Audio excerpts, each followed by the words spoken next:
Divergentes y allegados.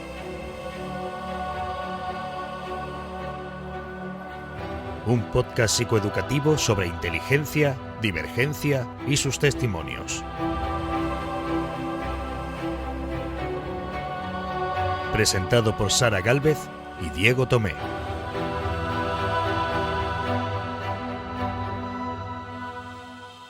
Muy buena, familia. Bienvenidos, divergentes. Y bienvenidos allegados. Bienvenida, Sara. Bienvenido, Diego. ¿Qué tal el verano? ¿Qué tal las vacaciones? Estupendas. Hemos pasado mucho calor, yo creo todos, pero también creo que nos ha dado tiempo a descansar, ¿no? Desconectar un poquito, hacer cositas que nos gustan. Así que magnífico. Me he quedado con las ganas de haber dicho muy bienvenidos. Porque como ha empezado con ese ímpetu, he sentido que me quedaba atrás. Claro, y no has podido aguantar el tono, ¿no? Bueno, no pasa nada. Si lo quieres hacer ahora, así como ya está, vamos bien. Ya lo he comunicado a la audiencia sabe que yo también estoy a tope como tú, así que estupendo. Maravillosísimo. Pues familia, audiencia, en efecto empezamos segunda temporada. ¿Quién nos lo iba a decir cuando empezamos a grabar hace más de un año? Porque claro, la temporada pasada empezó en octubre, noviembre, pero nosotros ya habíamos estado grabando antes, entonces esto a mí me da la sensación, Sara, que llevamos toda la vida ya grabando. Además, sí. A mí no hay vida antes del podcast. De hecho, nuestra primera temporada en realidad para nosotros como 1 año y medio, porque como tú bien dices, empezamos antes, luego ya empezamos a publicar y hasta que en verano pues la cerramos. Entonces es verdad que ha sido un tirón largo antes de empezar la segunda, pero qué guay, sí, guay que estamos aquí con segunda temporada, que eso quiere decir que tenemos muchísimos más temitas relacionados y relativos a las altas capacidades de los que vamos a hablar, pero también un montón de pelis y un montón de divergentes, de personajes que nos van a inspirar y de cambios, ¿no, amigo Diego? También vamos a introducir un poquito cambios para vosotros como oyentes y como siempre repetimos Diego y yo también para nosotros, para no aburrirnos y para tener un poquito de cambio de chip. Ahí está, cositas, la esencia se mantiene, pero como bien dice Sara, detallitos para vosotros, para nosotros y para seguir avanzando. Y por supuesto, familia, hay cosas que no cambian, hay cosas en las que nos mantenemos llueva, vente y lo que haga falta. Estamos nuevamente en el estudio de Historias para no leer y al otro lado del cristal está nuestro querido Pablo y más allá de las ondas está nuestro querido Silvente. Y hoy también hemos conocido a Dani Domínguez, que también forma parte del proyecto y nos ha ayudado a que la sala donde grabamos sea un poquito más amable para grabar. Así que gracias a los tres, como siempre, por estar ahí detrás. Y si te parece, Sara, no vamos a alargar más este prólogo. Vamos a empezar con nuestro programa 1 de la temporada 2. Adelante. En el programa de hoy, ¿qué tiene que ver hablar en público con un neandertal encendiendo una hoguera? La respuesta, el miedo. Hoy en nuestro videoclub conoceremos los viajes de varias personas para conocer el miedo y su ausencia.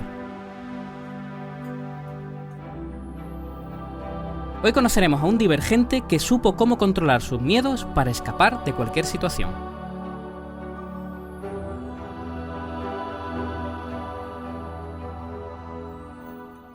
Sara, pues en efecto vamos a hablar del miedo, que es un tema muy interesante, es un tema con el que todos nos podemos sentir identificados de una forma u otra, pero un paso previo para hablar del miedo, a mí me gustaría mencionar 2 ideas clave sobre qué son las emociones.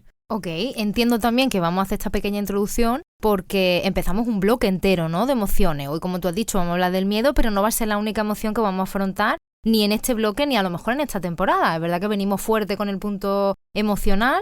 Yo creo que ya hemos introducido a veces este temilla, pero hemos pensado que estaba guay repetirlo y empezar con esa introducción. ¿Qué son las emociones? Las emociones, podríamos dar una explicación más densa, más compleja, pero las emociones son básicamente mensajeros.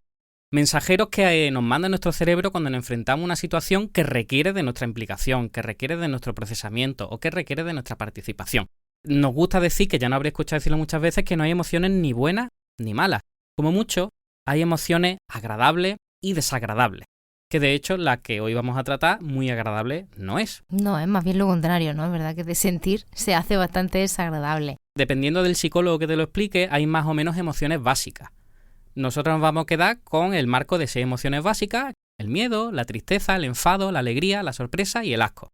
Esa clasificación nosotros nos hemos inspirado sobre todo en Goleman, que seguro que el que más el que menos escucha hablar de él, y es un poco el que le ha puesto el nombre a lo que hoy en día conocemos como inteligencia emocional. Así que animamos a la audiencia que si quiere tener un sustrato un poco más profundo sobre el tema de emociones, más allá del miedo del que hablaremos hoy, pues puede consultar su obra, que es bastante pública. Él escribe de una manera muy divulgativa, entonces puede consultar sus libros y va a entrar muy bien en el tema. Perfecto, yo creo que está guay también que dejemos alguna referencia un poquito más simple, más de calle, porque es verdad que el libro está guay, pero es un libro bastante denso, ¿verdad, Diego? Un libro bastante técnico.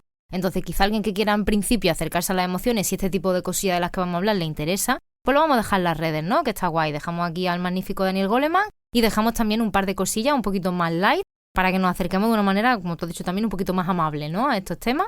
Sin miedo, amigos? Que Sin es de miedo, lo que, sin miedo a aprender. de lo que vamos hoy. Estupendo, te secundo, me parece genial. Voy a apuntar que igual que hemos dicho que no son buenas ni malas, no son positivas ni negativas, que eso me lo encuentro yo en 5 de cada 4 enlaces cuando vamos a mirar información. Claro que al final bueno y malo, negativo, positivo es lo mismo. Sí, ¿no? sí, bueno, me ha pillado ahí él. Sí. Como pero, era un poco la referencia que he visto más, sí, pero digo que, para que lo, no que lo se han líe. encubierto, ¿no? Que es como que si le llamo positivo, le llamo negativo, parece que ya no estoy diciendo que es buena o mala, ¿no? Contra. Ah, digo, tú dices como... Sí, pues sí, un pues lavado de cara se conceptual, repiten con ¿no? el mismo término, ¿no? Un poco lo que tú vienes a decir. Eso es. Pues sí, además queda como más pro, decir Eso positivo o negativo. Y Eso te lo comentaba además porque precisamente investigando sobre el miedo he visto esa referencia muchísimas veces, además enunciada tal cual. El miedo es una emoción negativa. Y era como, y además, bueno, referencia de alguna página web de psicólogos o de alguna conferencia y tal, que tú decías, bueno, yo qué sé, ¿no? También estamos ya en un punto en el que o no decimos nada si no sabemos qué apelativo ponerle, o aclaramos, ¿no? Que ya nos metemos directamente, nos enfangamos, mira, que no son ni positivas ni negativas, que tienen esta función. Pero bueno, que nos alejemos un poco de ese etiquetado y de esa distorsión, ¿no? De polarizar también, que ya hemos trabajado en la temporada anterior. Y todas las emociones tienen un sentido adaptativo, un sentido biológico, un sentido de supervivencia, como vamos a ir viendo. Tenemos que sentirlas todas, tenemos que experimentarlas todas, porque estamos preparados para ello como seres humanos. Y dicho esto, Sara, si te parece, vamos a empezar con el miedo. Perfecto. ¿Por qué venimos a hablar sobre el miedo hoy? Pues a mí me pareció un tema muy interesante, aunque Diego sabe que en principio quizá no lo tuve muy claro el por qué abordar este tipo de emociones. Sí que entendía que más allá quizá de mi parecer es una emoción que se trabaja poco, de la que se habla poco en todos los entornos, de la que se aprende poco. De hecho es verdad que con pacientes, con colectivos de personas en general, te das cuenta que ubicamos mucho el miedo literalmente como a algo muy temeroso, como el que aparezca un tigre en la habitación, ¿no? O que yo de repente tropiece y me caiga. Es decir, son miedos como muy reales. Pero no es solamente de eso cuando hablamos, Claro. ¿no? De que tenemos miedo, no todo el miedo es material o visual o tangible, ¿no? Porque yo lo pueda tener delante. Una persona con un cuchillo, ¿no? Que me va a atacar o que me vayan a robar. Es otra cosa. Y yo suelo ver que las personas no lo aprecian de esa manera. Que cuando hablamos de otro tipo de miedo, para ellos eso no es miedo. Y es como, oye, yo estoy viendo que sí que hay miedo aquí. No, si es que a mí no me asusta nada. Yo no tengo miedo a las arañas, ni a las alturas, ni tal. Y bueno, no son las únicas cosas en el mundo. Claro. Entonces ahí como que me empezó a encajar más. Y luego ya hablando con Diego y también un poco en el contexto de este podcast, que no se nos olvide que hablamos de temillas relativos a las altas capacidades experimentan muchos miedos, a veces miedos muy intensos y a veces miedos para ellos incluso muy inexplicables y nos cuesta mucho trabajar eso, nos cuesta bastante gestionarlo. ¿Por qué en concreto este tema, primer programazo de temporada que deberíamos venir positivos y súper calmados y como vamos a hablar de cosas súper bonitas y veraniegas? ¡O toma! Pues no, miedo de entrada. Porque estamos en época de empezar periodos escolares, de todo tipo, periodo académico en todas las edades, y es una situación que en todos los años que venimos trabajando, Diego y yo, hemos visto que genera muchísimo miedo y ansiedad. Entonces, bueno, pues para dar un poquito de contexto, para dar un poquito de sustrato, como ha dicho Diego, acerca de esta emoción y para manifestarnos un poco como apoyo y acompañamiento, ¿no? A que esta situación es muy normativa y todos podemos experimentar esos miedillos de primeros momentos de clase. Pero todo se supera, ¿no? Así y aquí están es. Sara y Diego para superarlo con vosotros. Así es, de hecho hablaremos de este tema con más detalle en nuestra sonata, en nuestra primera sonata de la temporada, de cómo afrontar esta vuelta al cole. Perfecto, lo tenemos todo cubierto, ¿eh? Cubiertísimo, Hemos cubierto cubiertísimo. cosas. ¿Qué vamos a cubrir ahora mismo? Nuestra maravillosa etimología. Vamos a esperar Así es. bloquecito, ¿no? De etimología.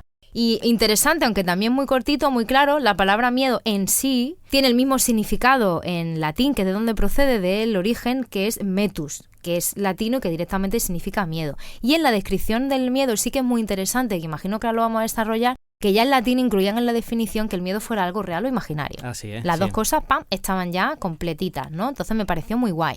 Y sin embargo, hemos tenido un desarrollo de lo más divergente en cuanto a la palabra fobia, que también significa miedo, pero que pertenece de phobos, que es griego. Entonces, de estas veces que vemos guay, ¿no? Como el mismo término en dos idiomas que han sido base, ¿no?, de las lenguas que tenemos, pues se dividen y generan su propio concepto y esa palabra la utilizamos para otras palabras a su vez, pero vivimos con ambas, ¿no?, etimología, con ambas raíces. Entonces, pues muy chuli, aquí por poner esa puntilla.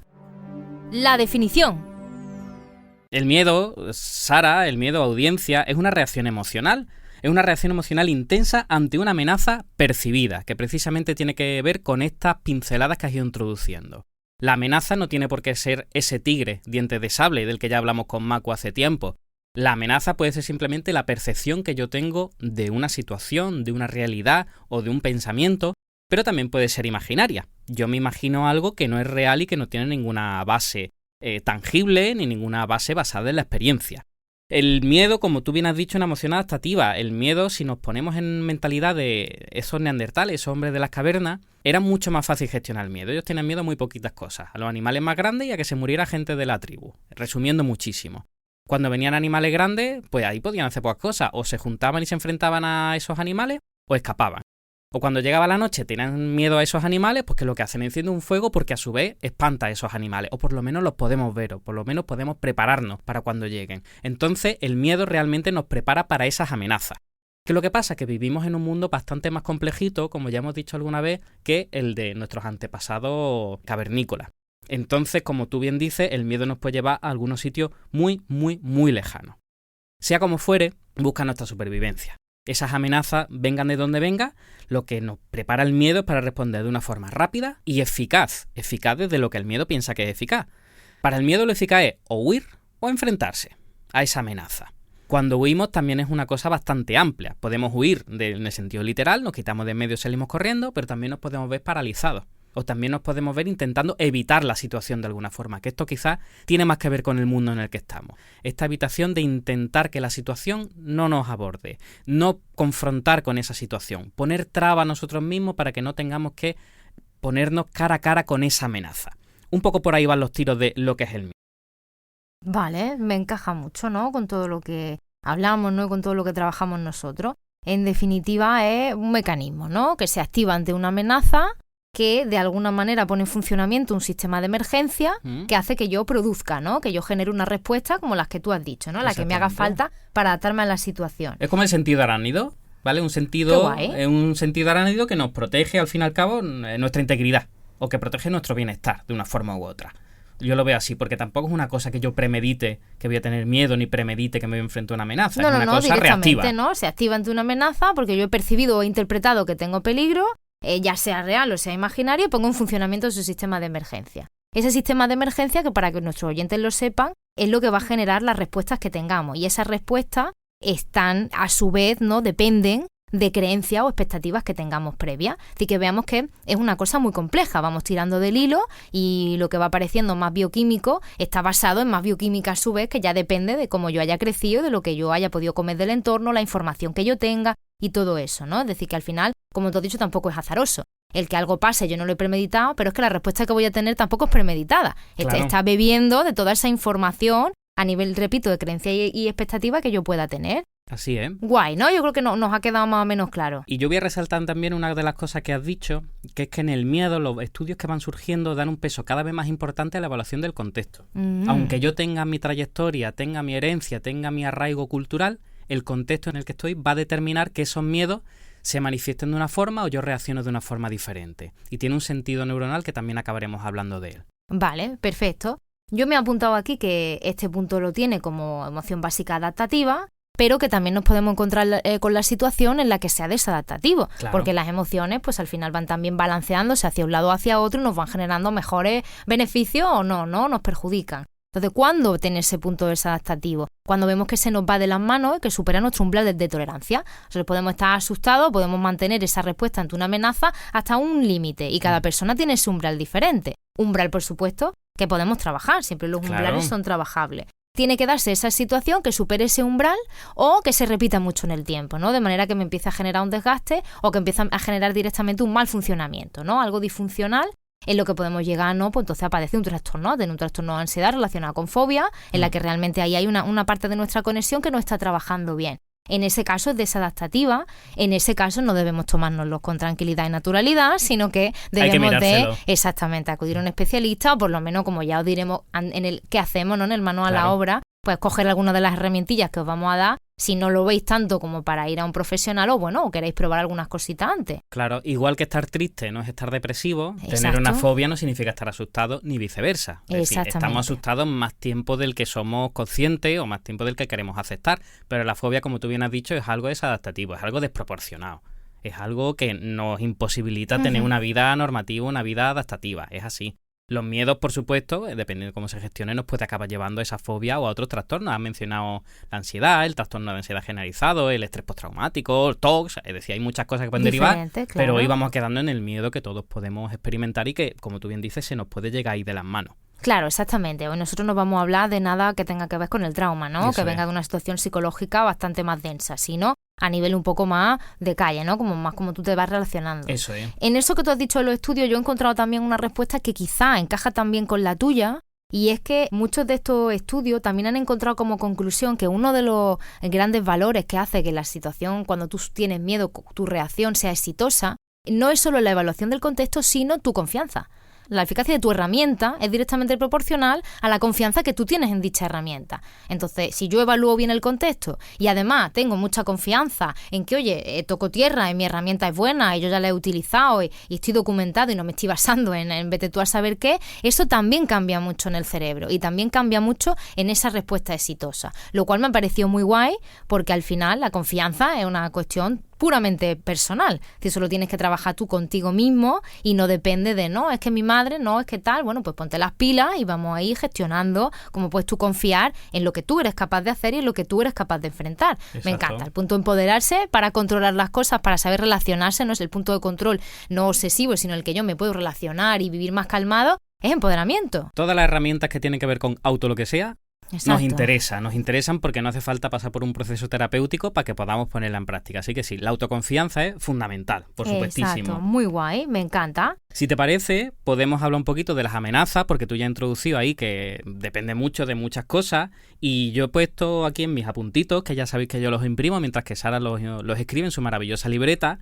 Yo tengo apuntado que las amenazas no son solo contra la vida, como esos dientes de sable o como ese hombre con cuchillo que hablábamos antes, ¿no? De las películas de terror, de las películas de slash y todo eso. Tiene que ver con nuestra seguridad y tiene que ver también con una seguridad relacionada con nuestra imagen o con nuestro autoconcepto. Cuando nuestra imagen de cómo nos concebimos, cómo queremos que nos conciben los demás, está dañada o está en peligro, el miedo también aparece. Yo tengo una forma de comportarme con los demás y de repente eso se ve amenazado porque alguien me ha pillado una mentira, porque alguien ha pillado un fracaso que yo he tenido y eso lo quiere exponer, pues el miedo está ahí. Que no es vergüenza, es miedo. La vergüenza es otro tema. O las relaciones afectivas. El que yo a lo mejor sienta miedo porque se está poniendo en peligro una relación que para mí es muy importante. O a lo mejor es una amiga. Y a lo mejor ha pasado algo negativo y le han dicho algún comentario negativo de mí y ella se va a formar una idea negativa y eso me va a afectar, ¿no? Porque a mí esa amistad me interesa. Eso también, sobre todo en niños y en adolescentes, les hace generar mucho miedo, ¿no? A esa respuesta. Y a que ya no vaya a ser mi amiga o ya no quiera estar conmigo, ya no quiera tal. Entonces, pues lo mismo, ¿no? No tiene por qué ser por proteger mi vida, sino todo lo que deriva de ella o todo lo que a mí me nutre de la vida, todas las conexiones que al final a mí me hacen falta, que es parte de mi sistema protegerlas también, porque en esas conexiones hay mucho éxito, ¿no? O va a haber mucho éxito en el futuro, eso me va a ayudar. Claro, y también cuando tenemos esta amenaza delante, tú has dicho que al final es una respuesta adaptativa. Todos los recursos del cerebro, todos nuestros recursos psicológicos se focalizan en esa amenaza. Cuando sentimos miedo, no hay nada más. Es esto, es un sesgo que se le llama el sesgo de la atención, porque todo lo demás desaparece. Incluso opciones que, fíjate qué interesante lo que has dicho tú, que muchas veces puede resultar desadaptativo, pues nos puede llevar a meter la pata, porque al centrarse solo en la amenaza, puede que tengamos cerca herramientas, que tengamos recursos, pero no la estamos viendo. Entonces el miedo tiende a reaccionar de dos maneras, muy interesantes. El miedo lo primero que quiere es acabar con la amenaza ya. Nos hace buscar respuestas en ese momento. El miedo nos dice piénsatelo y después actúa. No, la amenaza está aquí, hazlo con ella. Y casi todas las respuestas que viene a plantear cuando no estamos trabajaditos, como tú has sugerido, suelen ser respuestas cortoplacistas. Que el miedo se acabe ahora, aunque en el futuro esto me suponga un problema. Yo tengo miedo a esta fiesta porque me voy a encontrar con una persona, no voy a la fiesta, es una resolución cortoplacista. No voy y desaparece el miedo. Pero a largo plazo puedo perder, como tú bien has dicho, esos vínculos sociales, esa experiencia que se han compartido ahí, profundizar en afectos que podían ser importantes para mí, pero el miedo no piensa en ese largo plazo, piensa en lo inmediato. Escogiendo esa conducta de evitación, pues estoy teniendo también una respuesta adaptativa, ¿no? Exacto. Que al final me puede llevar, como tú has dicho, también a otras cosas. Así es. Vale, muy bien. A mí me gustaría mencionar en este momento que el miedo tiene evidentemente una expresión mental en todo esto que estamos hablando, ¿no? Todos estos pensamientos y proyecciones que podemos tener, pero que también tiene expresiones físicas. Y no solamente expresiones físicas a nivel de cómo cada uno lo experimente. Véase síntomas de, pues me sudan las manos, noto ese sobrecogimiento en la boca del estómago, los dolores de cabeza. No solamente tiene que ver con eso, sino que a nivel fisiológico se activan muchas respuestas para que yo pueda de alguna manera defenderme de esa amenaza. Y hay una, no tenía ni apuntado, pero me ha venido a la cabeza por esto que tú acabas de decir, porque precisamente cuando el cortisol me sube a tope, una de las sintomatologías más habituales y más desagradables que hay es este efecto Diana, en el que tú dejas de percibir lo que hay alrededor, se te desenfoca la vista y tú solo ves lo que tú has dicho, la amenaza. Hasta ese punto tu cerebro está trucando la situación para que todo lo demás se desdibuje y empezamos a escuchar de lejos. Sí. Y tú estás como lo que tú has dicho, el sentido arácnido, de repente profundizando a un nivel fisiológico y bioquímico increíblemente en esos estímulos, lo cual de verdad genera una desagradabilidad increíble. Claro, al final, si tengo que dar una respuesta a una amenaza, todo mi organismo se moviliza a eso y lo que hace es invertir muchísima energía en cosas que me van a hacer enfrentarme a eso rápidamente. Eso que tú has dicho, las pupilas se dilatan. Exacto. Y al dilatarse la pupila, la visión periférica se desenfoca en lo que tú has transmitido. Y eso se estudia como visión túnel. Ya no solo el sesgo de atención que te he dicho antes, sino que fisiológicamente va a haber ese sesgo, o sea, eso es lo que tú necesitas. ¿Qué es lo que tienes esto? Pues a tope, ¿no? Claro. Lo demás a ti ahora mismo no te importa. Claro, y también aumenta la presión cardíaca, aumenta la respiración. Claro, eso es como cuando vamos a hacer ejercicio, que cuando ya llevamos determinada tensión arterial y tal, podemos alcanzar cuotas más exigentes. Pues el miedo lo que hace es que nos pone ahí de repente. Que tienes que huir, corre, no mires atrás. No te hace falta mirar atrás. Ve para adelante todo lo que haga falta y ya está. O te hace falta enfrentarte al bicho, ahora tienes toda la fuerza que puede ofrecerte. Exacto. La sangre, ¿no? Se reparte en la musculatura, en el corazón, los pulmones, lo que a mí realmente me hace más falta irrigar y por eso nos quedamos un poco pálidos, ¿no? También cuando estás, te dicen, uy, qué cara tienes, ¿no? Claro. Te has quedado blanco, claro, porque toda la sangre ha dicho pum, pum, corazón. Corazón, músculos y ya está. Y hay una cosa muy curiosa que es la carne de gallina. ¿Tú sabes que eso tiene un sentido evolutivo? La carne de gallina. Que se te ponga el vello de punta con el miedo. Los goosebumps. Exactamente. En inglés. Tiene un sentido evolutivo porque cuando nuestros antepasados tenían pelo en el cuerpo, cuando les venía el miedo, el pelo se les erizaba y parecían más grandes. Oh, como los gatos. Exactamente. Qué fuerte, claro, y ocupamos más volumen, ¿no? Ahí está, pero eso ya no somos, la mayoría no somos tan peludos. No, la mayoría no, pero se te nota en la piel. Exactamente, ¿no? Se ve, pero eso ya me asusta. Fijaros, ¿no? Que todo esto no son respuestas que uno quiera tener, de no, yo es que tal, no. Esto es una cosa que el cuerpo va a hacer, porque es bioquímica, como venimos ya también hablando mucho Diego y yo, ¿no? El cerebro va a su bola y tiene sus propias tareas en su pizarrita de lo que hay que hacer hoy. Y nosotros no sabemos nunca la mitad, ¿no? Entonces también es verdad que este conocimiento hace, yo muchas veces veo a mis pacientes, hacen que dramaticen menos, hacen que se lo tomen todo como, oye, es que yo no puedo, oye, es que a mí como me pase, mira, no solo es a ti, esto es una respuesta bastante generalizada, esto tiene una explicación, esto está estudiado, y bueno, y con eso veo también que se relaciona como, vale, ¿no? Pues entonces yo no voy a morir, sino que no voy a morir porque me quedo en visión en túnel y me desmayo, sino que mi cuerpo está favoreciendo que yo haga esto porque cree que va a ser una respuesta exitosa, ¿no? Entonces ya yo ahí puedo introducirme a nivel consciente y empezar a formar parte de lo que está pasando. Claro.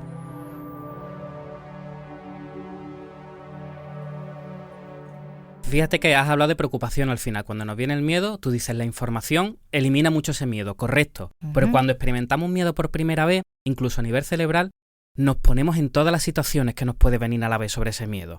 Ese bicho, ¿qué hago? Corro, me subo a un árbol, cojo una piedra, se me abre el abanico. En nuestro mundo actual, tengo miedo a hablar en público, ¿qué puedo hacer? Me escaqueo, suelto una mentira, delego en algunos de mis compañeros, pido 10 días más, se me ocurre un mogollón de cosas, ya no solo de qué puedo hacer, sobre todo qué puede ir mal. Y si yo no voy a perder el trabajo. Y si yo no voy, van a pensar que soy un cobarde. Y si voy a pensar que soy un cobarde, ¿no? Pero es que a nivel cerebral, cuando aparece un miedo por primera vez, es muy curioso porque se activan unas neuronas que se llaman engramas. Y digamos que se conectan las más próximas a ese miedo. Es como que la información más próxima se va desatando, ¿vale? Se va desencadenando como un efecto dominó. Entonces, si vuelve a aparecer, claro, cuando tenemos más información, se activan menos engramas. Y eso hace que vayamos aprendiendo la situación. La propia experiencia también nos va llevando a eso. Si yo confronto ese miedo y aprendo de las circunstancias, claro, se van a activar muchas menos neuronas ante esa amenaza. o si se activa en un contexto diferente. Claro. Volvemos un poco a lo que hemos hablado antes. Si se activa en otro sitio y veo que el miedo no me va a traer las mismas consecuencias, se activan muchas menos neuronas. Por esta misma regla de 3, yo no sé si a ti, alguno de tus pacientes, Sara, alguno de los niños con los que trabajas, hay veces que el miedo mancha otras cosas. Yo acabo teniendo miedo, por ejemplo, al primer día de clase. Tengo miedo a ese primer día, pero es que puede ser que también acabe teniendo miedo al segundo día. Y puede que lo que acabe teniendo miedo es ir al cole. Por ejemplo, tengo miedo a hablar en público. Pues llega un punto en el que ya no es solo hablar en público, es estar en público con el que tienes que hablar en petit comité. O hablar con personas desconocidas. ¿Por qué digo esto? Porque el miedo, cuando no se trabaja, se generaliza a otros estímulos. Claro, se extiende, ¿no? Tiene ese punto de contaminación. Y la ansiedad es un gran conductor de todo esto que tú dices. Claro. Es un gran contaminador, es ese patinete, ¿no? En el que va montado también el miedo cuando quiere, ¡pum!, esparcirse a otro montón de situaciones. ¿Por qué? Porque tenemos que tener en cuenta que la ansiedad es esta reacción intensa también a un estímulo, a una situación que no es proporcional a la realidad. En el momento que esa proporción a mí ya no me cuadra, el miedo también entra, porque la ansiedad me está diciendo, es que esto es importante, ¡pum!, vamos a tener que entrar aquí. Entonces es verdad que se va extendiendo cosas muy similares, pero muchas de estas cosas de las que tú has hablado encajan más con esa ansiedad también generalizada, más que con ese miedo. Por eso, como tú dices, si lo trabajamos y si nos informamos y si podemos prevenir, que tampoco escale a mayores, ¿no? Y acabemos teniendo una fobia que ya es algo desadaptativo, que me está limitando, que no es ansiedad, que al final es ese burbujeo, esa intranquilidad, esa angustia, que no llega a ser algo limitante, no en la mayoría de los casos, si nosotros vamos poniendo de nuestra parte. Entonces es verdad que aquí también, chicos, entre miedo y ansiedad y el combo que pueden formar los dos, pues también... Es uno de los componentes de la ansiedad, el miedo, ¿no? Exactamente. Entonces, claro, por eso hay muchas respuestas, muchas reacciones que van de la mano, que la diferencia está precisamente, como tú has dicho, en la intensidad. Exacto. Y por hacer un mini esquema, que me había apuntado yo aquí, muy curioso, y ya también pues así te doy paso, si quieres comentar cositas cerebrales que son muy chulas, yo me había apuntado un poco la tríada potente que hay aquí con el miedo, ¿no? Que la amígdala. Claro. Reconoce y avisa, ¿no? En la que reconoce esa amenaza que estamos hablando porque ha habido esa percepción y avisa. ¿A quién avisa? Nuestro hipotálamo maravilloso, que lo que hace directamente es generar la respuesta. La amígdala me avisa, pum, pum, pum, algo está pasando, yo genero respuesta. Y aquí está nuestro maravilloso amigo el hipocampo, que con su gafa maravillosa se dedica a apuntar para el futuro. Pero no apunta para el futuro cuando yo he resuelto, apunta cuando la amígdala salta y el hipotálamo responde. Lo cual, para mí, llega a ser contraproducente, porque luego realmente yo evoluciono y yo atiendo y yo estoy al final confrontando la situación, pero mi hipocampo ya ha apuntado que ante este estímulo hubo un pico de 200. Y entonces al próximo pico de 200 vamos a resaltar, o al próximo contexto similar o situación similar va a establecer ahí sus cositas de hipocampo magnífico y va a saltar también. Entonces es verdad que es un trabajo de 3 partes muy importante que necesita un buen lóbulo prefrontal que le diga a la amígdala, oye, vamos a ver, vamos a sentarnos a hablar un poquito antes de desplegar aquí todo esto que tú quieres sacar, ¿no? Vamos a calmarnos, que esto no va bien, exactamente. El lóbulo prefrontal es el que tiene la capacidad de evaluar si ese miedo realmente es racional o si no lo es. Si ese miedo se puede regular o no lo es. Yo me imagino al hipocampo como los que transcriben los juicios. A mí me da lo mismo cómo esto va a terminar, pero aquel ha dicho aquello y aquel, y ahí está quedando registrado todo. ¿Sabes? Mientras que lóbulo prefrontal y amígdala y tal, y aquí todos, ¿no? Y las engranas y tal, todos se están gestionando, están haciendo cosas, y hipocampo está ahí en plan. Exactamente. Los grandes libros del cerebro, ¿no? Lo tiene el hipocampo. Así es, tiene una biblioteca de miedo Alejandría allá apuntado, que de hecho, cuando tenemos la respuesta de huir del miedo, hace que ese recuerdo del miedo sea más poderoso que el miedo realmente. Exacto, es un poco esa para transcripción. Que a mí no se me olvide que huí, ¿no? Porque si tengo que huir otra vez, como muy importante. Claro. Entonces, al final acabamos teniendo un falso recuerdo, un más que falso intensificado. Exactamente como tú bien dices, esa tríada es fundamental para entender el miedo. La amígdala detecta la amenaza y organiza la respuesta emocional. Cuando tú hablas del hipotálamo, que es el que avisa, el que da la señal de, oye, chicos, esto... Despliegue de cosas. De actuación, de herramientas, ¿no? Se pone en contacto con el sistema nervioso simpático, que para los que no he escuchado sistema nervioso simpático por primera vez... Muy majo él, ya está. Es majísimo. Exactamente. Pero tan simpático es que él se encarga únicamente de la respuesta amenazante. Y además es automático. El sistema nervioso simpático es el némesis del parasimpático. Que no tienen el... Los dos forman parte del sistema nervioso autónomo, que familias son las respuestas involuntarias del cerebro, de una forma u otra, pero también tiene mucha conexión emocional. Cuando el simpático deja de ser útil, aparece el parasimpático que se encarga de la parte de relajarnos.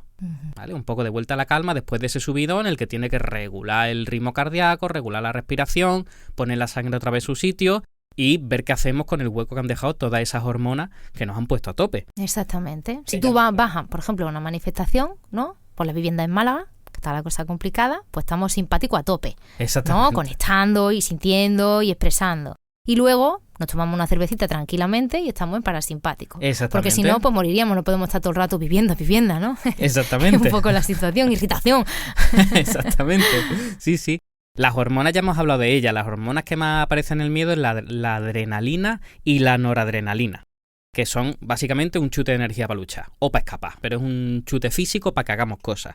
Después el cortisol, que ya hemos hablado de él en muchísimas ocasiones, y después está el GABA, que el nombre largo y aburrido es el ácido gamma-aminobutírico, que lo que hace es que modula esta respuesta emocional. Exacto. El GABA se está volviendo muy popular, muy por las medicaciones. Muy modernito, exactamente, y por la cantidad de avances que estamos haciendo en su síntesis química, no orgánica, ¿no? Es decir, que no sea original nuestro, sino que podamos tomar cosas que sean precursores de ese GABA. Y se está utilizando mucho, exactamente. Sí, Estamos muy de moda con eso. La audiencia seguro que le suena el diazepam o el lorazepam, pues es un precursor, como tú has dicho, del gabezón benzodiazepina. Efectivamente. Y los barbitúricos que ya no se usan, no solo en contextos psiquiátricos muy concretos, pues también vienen de lo mismo. Sí, muy relacionado, esto ya es un tema muy técnico, ¿no? Pero también para lo que os interese, muy relacionado con todos los estudios que hay al respecto del miedo, Esa inhibición o no inhibición del GABA y en cómo el GABA precisamente parece ser, ¿no?, según los estudios que está viendo, es la sustancia que asegura el miedo generalizado, que asegura esa asociación. En experimentos en los que no se transmite ese GABA, ¿no?, y se inhibe, hay una respuesta de miedo, pero no se generaliza, no tiene tanta afectación, ¿no?, en el hipocampo. O sea, que el GABA, a ver, que lo peta, ¿no?, que está de moda, porque las cositas van estando poco a poco de moda, pero que tampoco es una tontería, ¿no?, que es una cosa muy fundamental en el cerebro y que realmente nos vendría bien conocer más, no con el único fin de ponerlo en las benzodiazepinas, ¿no?, pero sí que es verdad que es muy interesante. Claro. También a nivel cerebral, ya para terminar, a nivel de cómo funcionan las neuronas, ya hemos comentado algunas cositas, pero también estos engramas de los que he hablado antes, no solo por la experiencia, sino también por la neurogénesis, que básicamente que seguimos generando neuronas. Hasta siendo adultos, hasta siendo personas mayores, generamos neuronas. No todos. Donde no hay, no crece. No hay, exactamente. Donde hay un jardín donde eso se puede cultivar, seguimos generando neuronas durante mucho tiempo hasta que ya no se puede más. Pero esas neuronas se van estabilizando y van fortaleciendo determinadas sinapsis que son solo las respuestas adaptativas al miedo. Y aún así sigue siendo útil, porque son asociaciones a largo plazo. Son asociaciones que, oye, este miedo es real, esta amenaza es real, tienes herramientas, pero no te descuides porque has sufrido de esta manera. Es decir, que el propio cerebro nos va llevando para que el miedo nos afecte lo menos posible, para que sea efectivamente, como te he repetido varias veces, adaptativo. Así que todo nuestro sistemita nervioso, todo nuestro cerebrito quiere cuidar de nosotros, pero siempre va a dejar una puerta que cuando haya una amenaza, como hemos dicho, percibida, sea de la forma que sea, lo hagamos de la forma más saludable para nosotros, pero hay veces que no puede ser. Estupendo. ¿Qué más, Diego? ¿Qué más tenemos por ahí sobre el miedo? ¿De qué más te apetece hablar? Podemos hablar de cómo reaccionamos a nivel emocional, psicológico, cognitivo. Y también cuáles son los miedos evolutivos, que es una cosa que me parece muy interesante, sobre todo pensando en los niños, para que lo comprendamos un poquito mejor. Vale, pues me gusta mucho el punto miedo evolutivo. Venga, y luego, pues nuestro magnífico ¿qué hacemos, no?, con todas estas cosas. Muy bien. Vale, tengo un par de curiosidades, así un poco random, ¿no? Entonces... Venga, a ver si me sumo yo también. Soltaremos alguna, ¿no?, que me apetece mucho. Claro un poco sí. Vamos a empezar la temporada un poco más tontos de lo habitual. Que acabamos de soltar un rollazo sobre el GABA y la inhibición de tal, que digo, venga, vamos a bajar el nivel, pero ¿no? yo creo que nuestros oyentes están muy interesados en el ácido aminobutírico. Sí, ¿no? Pablo coincide en que está muy interesado.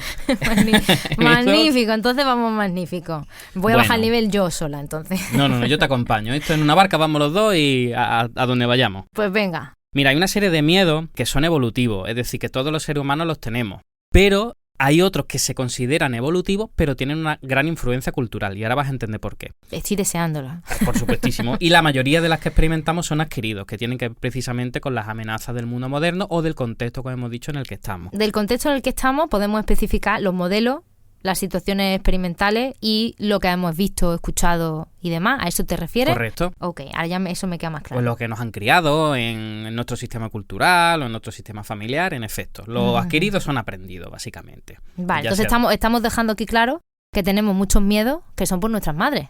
Eso se está pudiendo decir aquí, ¿no? Se puede abiertamente, decir. Evolutivamente, heredamos miedos porque tu madre te dice, ay, no hagas esto que te va a matar. Claro. Ay, que tu prima se mató haciendo... Bueno, no se mató, pero estuvo malita, ¿eh? Sí. Ay, y uno tiene el ay dentro, ¿eh? Claro, pero nuestros padres también el tú verás. El tú verás, exacto, si no era el ay, pero bueno, no, tú verás. Sí. Luego no me vayas a decir que... Eso es. Luego no vengas llorando. Y te genera una amenaza imaginaria. Y tú Luego dices, no pero vengas bueno. muerto. No se te ocurra. Luego cuando vengas con la cabeza debajo del brazo, yo ya te he avisado. Vale. Pero bueno, los evolutivos, esos innatos, seguro que le vas a encontrar mucho sentido. Los ruidos fuertes. Que son ruidos que incluso un bebé recién nacido, hasta los 2 añitos, tiene mucho miedo a los ruidos fuertes, imprevistos, como el cerrar de una puerta, como incluso, algo que se rompe. los que más, ¿no? Yo recuerdo haber estudiado que hasta los 6 meses está el reflejo de Moro, Claro. que era directamente reaccionar a todos esos estímulos y este punto en el que creen que se van a caer y abren los brazos muchísimo, que es muy tiernito, porque tú dices, no te va a pasar nada, pero le da ahí como... Y es verdad que 6-7 meses desaparece, ¿no? Pero súper evolutivo eso. Así es. Todos los miedos que tienen que ver con la separación, enfermedad, muerte de los padres, no por los padres en sí, sino de los cuidadores. Exactamente. Eso acompaña en casi toda la vida. Ya cuando somos adultos lo llevamos con más dignidad. Se enfrenta de otra manera, ¿no? Pero bebe de ahí también, son muchos años cargando con ese miedo evolutivo. Al final somos una especie que durante mucho tiempo nos tienen que cuidar, entonces ese apego, si se pone en peligro, si se pone en riesgo, quienes son nuestros cuidadores, los responsables de nuestra seguridad, pues claro que hay miedo ahí, normal. Tú has dicho las alturas. Claro, el miedo a las alturas es una cosa también muy evolutiva. Sí. ¿Qué acertado he estado? No recuerdo cuando lo he dicho, pero sí, magnífico. El reflejo de Moro, que cuando los niños creen que se van a caer. Claro. Vale, pues por ahí. Y también los desconocidos, que de hecho hay muchos estudios que mientras más tipos de cara enfrentes a tu bebé cuando es pequeñito, en estos 0-2 años, exacto, después va a ser menos racista. Sí, fíjate qué guay, ¿eh? También lo he leído yo hace poco. Si tú vives en un barrio como el mío, en el que hay gente de todas las etnias, pues hay que pasear a los niños para que después no sean tan racistas. Ver lo diferente te adapta a lo diferente. Claro. Yo entiendo perfectamente a nivel evolutivo que si tú ves siempre lo mismo, te genere miedo lo que no es igual, ¿no? A lo que tú has visto, es normal. Y al final fijaros que este tipo de miedo es lo que se han basado muchísimas guerras, muchísimo odio y bueno, y al final esto tiene que ver con mucha falta de información y de exposición. Pero claro. Es verdad que bebe de ahí, ¿no? Y es totalmente evolutivo. Claro. Los animales más grandes que nosotros nos dan miedo. Incluso muchas veces que los animalitos, los perritos y todo eso le dan miedo a los niños. Y una cosa evolutiva, ¿vale? Que se pasa. A mí, por ejemplo, quizás no miedo, pero sí en ese ejemplo me acabo de ver muy reconocida y el ver animales en libertad, animales que yo no estoy, monos, lemures, yo no estoy acostumbrada a ver eso a mi alrededor. El hecho de que yo sepa que no me va a hacer nada me genera cierta inquietud y me preparo un poco para ¿qué va a pasar? Esto está por aquí suelto, pero se puede acercar a mí en cualquier momento. Pero ¿y si se acerca? Yo jamás he estado expuesta a ese tipo de situación. Y es verdad que me pasó hace poco y fue como, son lindísimos y no me van a hacer nada. Es como ya porque tienen mucha libertad. Claro. ¿Sabes? Que de repente pueden venir aquí. Exactamente, es lo imprevisible, que es otra de las cosas típicas del miedo. Hemos hablado de lo desconocido, hemos hablado de la incertidumbre y hemos hablado de la ambigüedad. Cuando no sabemos qué va a pasar, el miedo nos intenta proteger de esa cosa desconocida. Los animales, la oscuridad, las tormentas y fenómenos naturales, también una cosa muy adaptativa. La soledad, y ya llega un punto a partir de los 8, pero tenemos niños que antes, miedo a la muerte.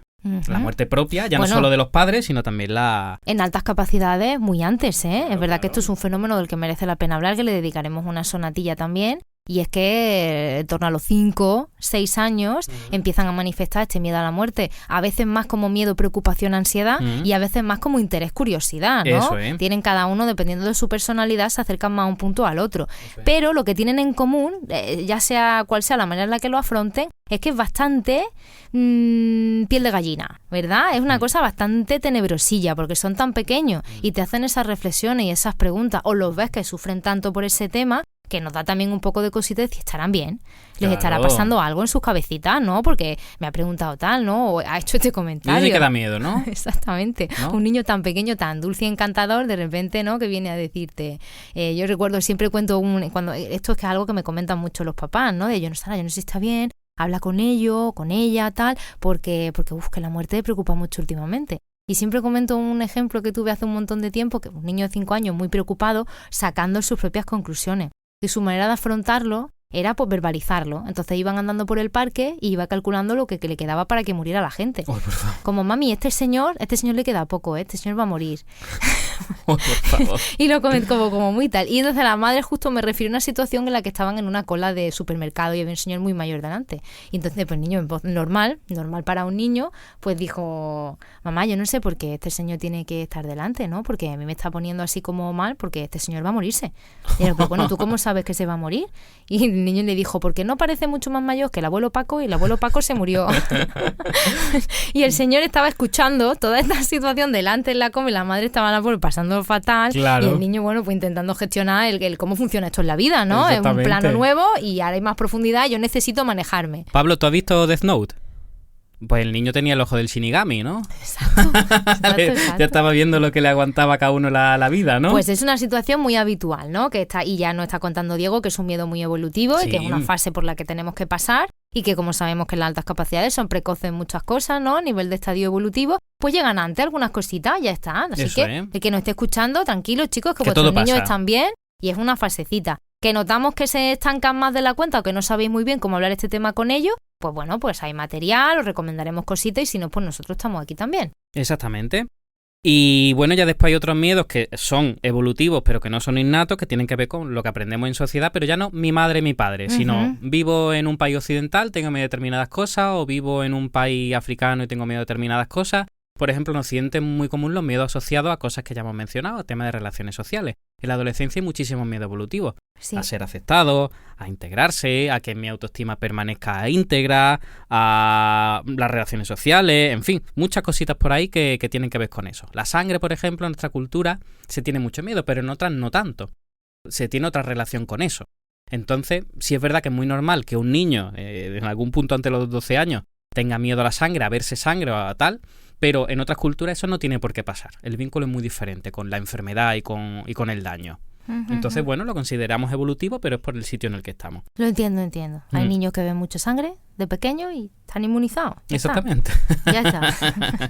Eso Exactamente. es así, ¿no? No podemos hacer nada.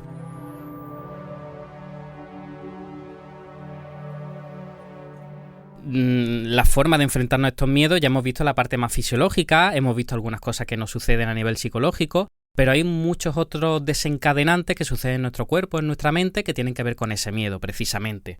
Yo tengo aquí apuntado que, por ejemplo, somos a nivel emocional más reactivos, que todo nos pica, que todo es más exagerado, ya no solo el miedo, sino cualquier cosa que venga nos dispara mucho más la emocionalidad. Si un miedo se sobrepone a otro, me hace más daño que si los dos miedos estuvieran por separado.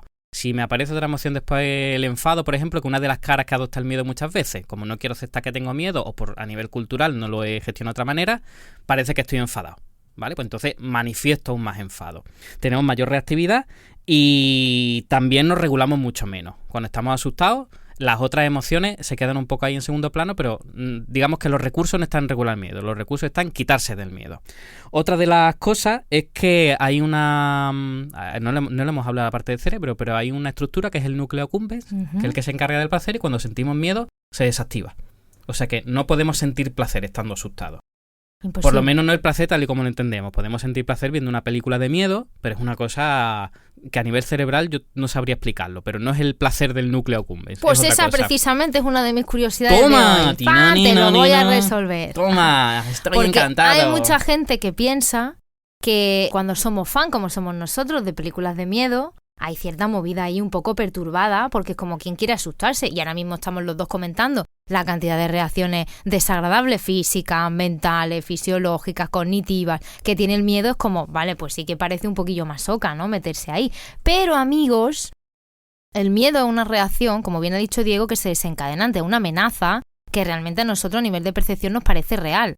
Cuando nosotros estamos en el cine o en casa viendo una película, nuestro contexto, el que no paramos de hablar hoy, es un contexto de calma. El cerebro Claro. sabe perfectamente Ahí está. que yo estoy en mi sofá, estoy tocando mi sofá, tengo el culo puesto en mi sofá, la comida, si he hecho palomitas, las tengo, me las como. Es decir, de repente yo tengo miedo porque viene un tigre, no estoy sentado cómodo comiendo palomitas viendo cómo viene. O sea, Claro. mi cerebro está en otro punto totalmente distinto. En un punto en el que, como ha dicho Diego antes, lo que nosotros estamos segregando tiene más que ver con el placer. Entonces, todo eso hace que mi cerebro verdaderamente lo viva como algo que a mí me motiva, porque me estoy exponiendo a muchas cosas chulas, pero también porque yo estoy segura de que a mí no me va a pasar nada.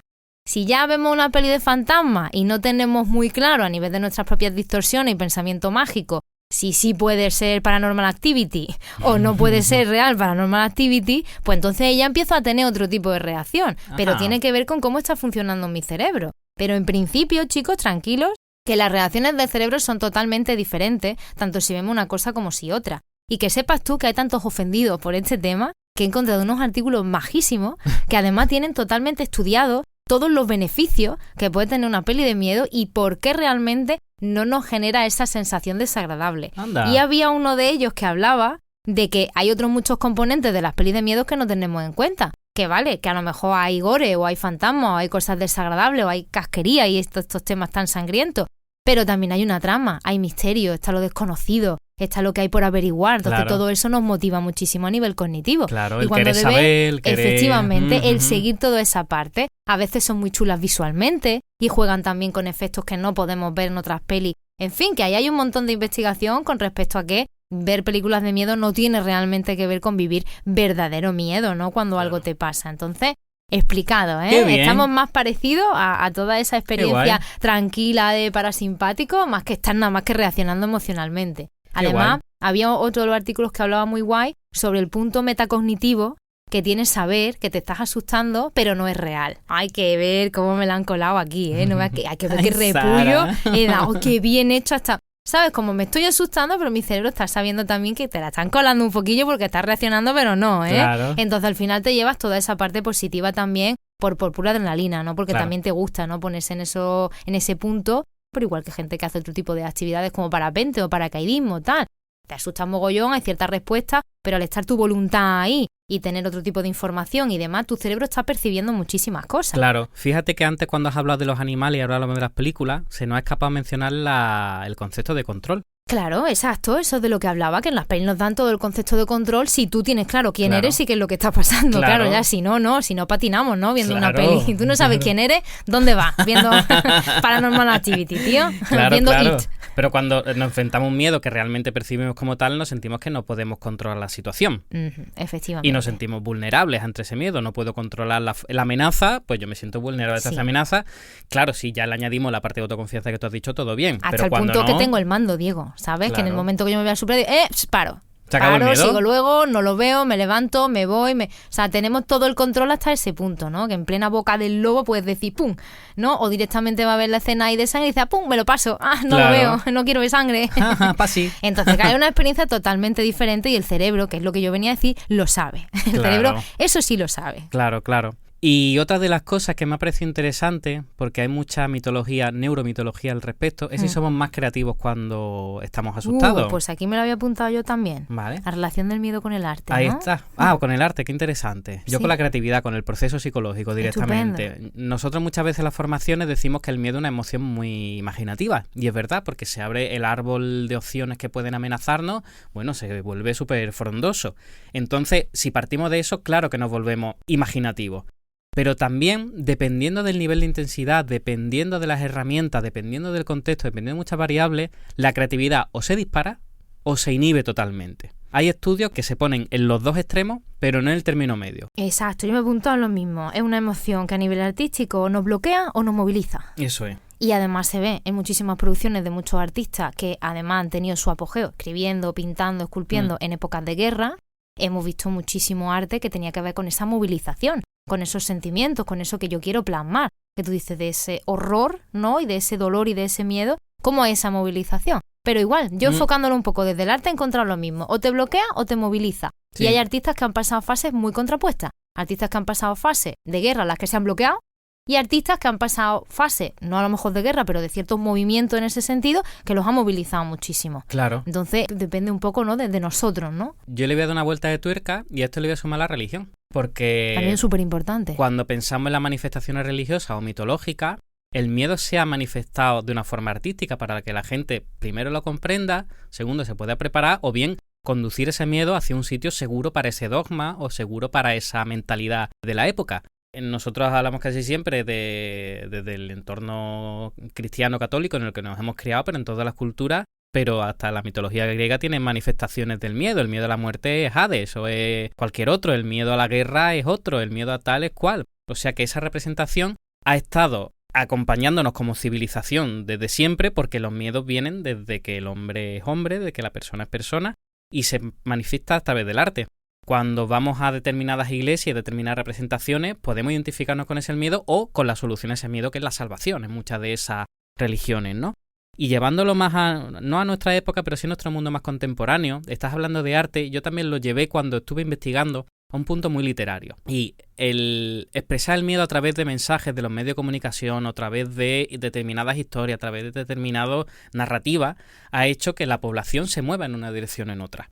Claro. De hecho, hay muchos grupos a lo largo de la historia que lo que han hecho es utilizar el miedo de la gente para separar a la gente, para polarizarla o bien para distraerla de otras cosas.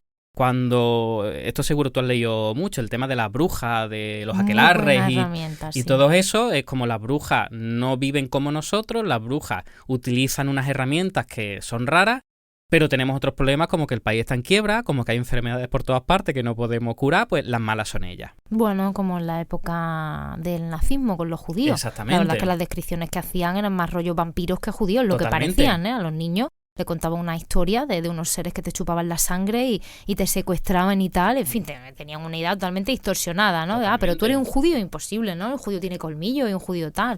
Muy guay también sí. eso, ¿eh? O sea, como tú dices, ese uso que se le ha dado en la historia. Muy histórico el concepto. Sí, Deberíamos sí. hacer un programa, nada más que para nosotros, sobre el miedo en la historia, ¿no? Del ser Exactamente. humano y su evolución artística.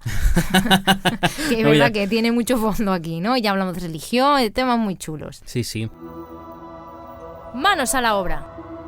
Primera cosa que yo me he apuntado aquí es una faceta más del miedo, que es a nivel de autoconocimiento, porque tú has dicho que también se pone mucho en juego, ¿no? Ese miedo cuando las cosas tienen que ver con nuestro autoconcepto. Entonces el miedo es un puente muy interesante también para conocernos. Saber quién soy yo viene mucho a través de qué es lo que a mí me da miedo, de qué experiencias previas he tenido, de cómo me relaciono yo con el mundo, qué creencias tengo, qué principios. Entonces el miedo tiene muy buen punto ahí a nivel de que nosotros crezcamos y desarrollemos más personalidad. Entonces eso ya directamente es una herramienta que yo trabajo mucho. ¿Qué te da miedo? ¿No? Vamos a conocer hasta donde cada uno pueda llegar en el momento que esté en una lista, mayor, menor importancia, me pasa más veces, menos, sin juicio, ¿no? Pero vamos a localizarla, ponerle un foco grande en el cerebro y decir, oye, que estás ahí, ¿no? Que yo lo sé, me afectan más o menos, pero bueno. Entonces, yo empezaría por ahí, ¿no? Ese punto de autoconocimiento y de saber qué cositas son las que te dan miedo.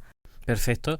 Yo en ese mismo sentido, en el antes de enfrentarme al miedo, de antes de que aparezca, es compartirlo. Tú has dicho de compartirlo básicamente con uno mismo, de ser claro, pero también de hablarlo con otras personas. Claro. Porque muchas veces el sentirnos identificados con otras personas nos puede dar pues una sensación de no sentirnos únicos, de que no es algo tan grave, y también que es muy interesante compartir herramientas. A mí me da miedo esto, yo lo que suelo hacer es tal cosa. Hay veces que cuando se juntan dos que estamos asustados y que lo llevamos mal, el compartir herramientas puede ser peor.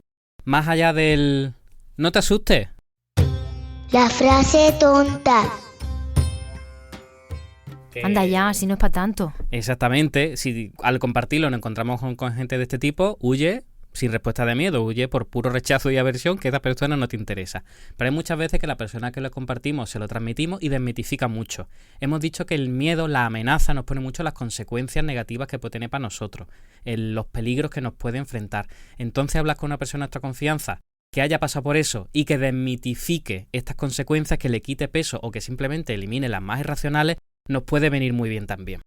Que tiene que ver con esa información que tú habías dicho durante el programa. Si Claro. yo me informo de lo que puede pasar, tengo muchas menos opciones y por lo menos las que quedan serán más realistas. Exacto. Eso unido a este ejercicio que hemos hablado otras veces con respecto a distorsiones y demás, que es esta lámina un poco de análisis de qué es lo peor que puede pasar. Eso es. Y aquí ya además lo podríamos unir a maravillosas visualizaciones, las que yo me pongo a mí mismo en mi mente en esa situación y lo voy describiendo, o simplemente a nivel de discurso interno pues voy intentando gestionarlo. Tiene que ver ¿Qué con más? la exposición en dos niveles, ¿no? Muchas veces se habla de esta imaginación, sería, ahora se está estudiando mucho con realidad virtual. Bueno, Y fantástico. está funcionando muchísimo. Hombre, pues que eso distrae el cerebro muchísimo. Claro, tú puedes regular, bueno, tú, el centro al que vayas, puedes regular la exposición, Eso lo la hago yo. intensidad. Ah, sí, lo haces tú. Sí, en todas. Ah, por eso era ese casco Es dorado. una de mis funciones como inteligencia artificial que soy. Ah, pues dime más pronto. Pues eso es lo que se está haciendo ahora, que además hay estudios súper recientes de que es incluso mejor que la propia exposición al estímulo, pero precisamente como nosotros no tenemos aparatos de realidad virtual normalmente, salvo Sara, la exposición se puede hacer de dos maneras, o enfrentarte poquito a poco al miedo y ir presentando estímulos que tú veas que si me da miedo estás con mucha gente, pues bueno, voy a estar en un sitio que pueda verla de lejos, por ejemplo. Voy a llegar hasta el baño, voy a llegar hasta tal sitio. Eso dicho así mal y pronto, no se trata de la agorafobia, sí, pero un poco para que entendamos la idea. Sí. Una pequeña exposición como haríamos con las fobias, ¿no? Exactamente. Yo sí con los perros he tenido que trabajar alguna cosita, ha sido un poco igual. Hemos visto estilos de perros, hemos elegido el que les parece más cookie, el que jamás en la vida tendrían. Venga, vamos a ver una imagen de uno que nada más la imagen ya te dé susto. Hemos empezado por ahí, luego poquito y tal, ¿no? Pero esa exposición, ¿no? Estamos hablando. Exactamente. Y de hecho eso también, cuando tú hablas de confrontarnos, ya otra de las instrucciones que doy es de no esperar que salga bien a la primera, que esa exposición salga bien a la primera. Claro. Vas a seguir sintiendo miedo cuando veas ese perrete. Exacto. Pero pensar, yo doy muchas veces la instrucción de que no sea perfecto, algo ya mejor que nada. Muchas veces cuando tenemos esa expectativa de la que hemos hablado, de perfeccionismo, nos ponemos en no, ya esto me tiene que servir. Exacto. Y a esto tengo que ver cambio. Exigencia máxima, expectativa a tope, claro. Así nos dificultamos la vida, ya lo hemos hablado, ¿no? Claro, entonces... que toca tierra. Claro, entonces nos ponemos un poquito nerviosos, pero bueno, lo hemos hecho. Y también en ese sentido, una vez que tenemos la información, es intentar anticiparnos, prepararnos y no dejar que las decisiones ocurran en la situación de miedo. Que llevemos la caja de herramientas preparada para las situaciones que sabemos que nos pueden producir ese miedo.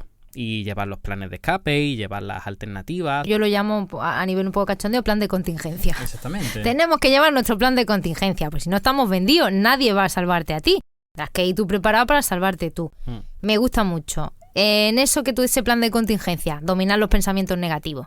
Porque si encima estoy trabajando a mi favor y me estoy diciendo, esto no va a servir para nada, hay que ver que no llevo lo adecuado, pero yo ¿para qué me he metido en esto? Pues si yo lo mejor no voy. Pero todo eso es que está yendo muchísimo en nuestra contra. Sí. Entonces yo diría que si uno tiene que trabajar con miedo, incluso mejor antes de los miedos, si localizamos que tenemos ese discurso interno tan jodidillo, mejor atacamos eso primero, ¿verdad? Totalmente. Porque es que si no va a echar abajo muchas de las cosas que sí que podrían ser muy positivas. Yo eso en terapia les digo que visualicen que esa frase las tenemos muy localizadas. Es decir, los mensajes Totalmente. que nos provocan miedo, que nos defienden de los miedos, estamos localizados. Yo les digo a la gente que viene a consulta que se imaginen una forma para ese miedo. Cómo lo viven o cómo lo ven en el momento de miedo puro, pero cuándo lo ven cuando están tranquilos y confiados, como tú has dicho antes. Y hay veces que en puro miedo o cuando tiene el control del miedo se lo imaginan como una cosa fea, extraña e informe, y cuando ellos tienen el control de la situación y esa capacidad de ponerse en distancia, dicen pues es un gato despeluchado, pues es un ratón negro ahí tal y que cual. Entonces esta parte visual de la que hemos hablado más veces yo la aplico muchísimo para el tema del miedo. Me encanta. Y el último ejemplo que voy a aportar es uno que yo recomiendo mucho, que utilizo personalmente, que es un pelín loquillo, pero es muy funcional. Y es precisamente para los momentos in situ que tienes que enfrentar una situación que te está dando miedo. Me da miedo hablar en público, pero tengo que presentar un TFG y yo voy a salir y lo voy a defender lo mejor que pueda. Hablarte en tercera persona. Venga, tía Sara, que tú puedes, que tú esto lo tienes dominado, que lo has controlado, tienes tus apuntes, tus diapositivas magníficas, Sara, que eres la caña, a tope. Y cuando me empieza, Sara, que no te está mirando nadie, que la gente está a lo suyo, tú cuenta tu rollo.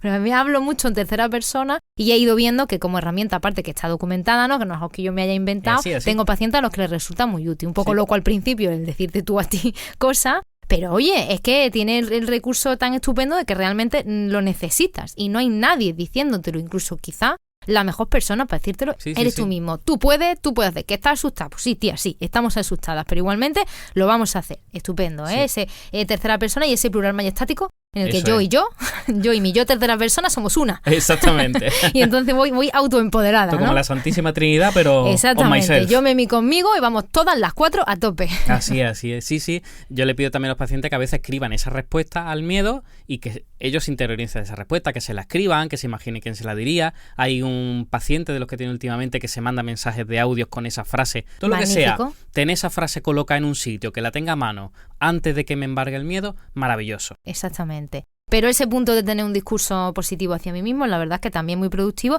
insisto, para el momento. como también tener algún ritualillo, ¿no? Al final igual, Eso es. sin que abramos la puerta de cositas obsesivas, pero bueno, ciertos ritualitos, pues pensar en lo que va a hacer después que está guay, la Coca-Colita que te va a tomar, que lo hemos hablado más veces, puedo dedicarle todo lo que hago cada vez que salgo a presentar algo a mi abuela, ¿sabes? Podemos tener cualquier tipo de cosilla que Claro. a nivel afectivo o divertido, como sea, nos reconforte en ese momento.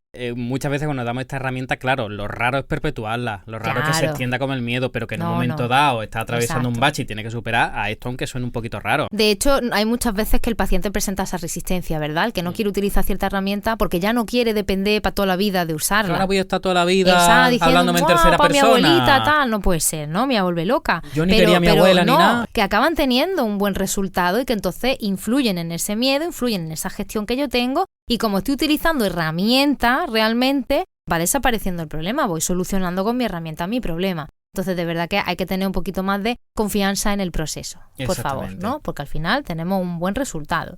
Pues ya está, no hay más miedos ni nada. Se acabó, yo ya sin miedo a nada. No tiro el boli porque no queremos tener que postproducir el ruido, pero como si lo tirara. Es mucho mejor hablar del ruido que no voy a emitir Exacto. que Diego tenga que editar, ya lo entiendo. El ruidito, porque digo, la palabra no le molesta tanto como el ruidito. Exactamente, yo podría escucharte mucho tiempo. Hablar, pero no hacer... Eso no. Muy bien, pues yo creo que hasta aquí nuestro tema y entonces podemos irnos a nuestro maravilloso nuestro videoclub. Pero hoy yo tengo las llaves del No videoclub. me digas. Sí. Y entonces tú traes las películas hoy. Yo traigo las recomendaciones del videoclubero de hoy. Y entonces yo no hago nada y estoy aquí disfrutando de nuestra maravillosa sección de cine. Exactamente. ¡Qué magnífico! Yo hoy voy a hacer de Sara y tú vas a hacer de Diego. Lo que quiere decir que yo... Estás con el divergente. Toma, doble sorpresa. Es uno de los cambios, ¿no?, que habíamos pensado traer en nuestra nueva temporada, hacer de vez en cuando un cambio entre nosotros y más cositas, queridos oyentes, que ya irán saliendo, ¿no? De a Porque Diego y poquito. yo somos poco de adelantar sorpresas, ¿no? Eso Como es. sorpresa. Eso es, así que hoy Muy las bien, de hoy. pues estupendo, pues adelante, pues te doy paso con tus llaves al videoclub. Pero bueno. Pero bueno.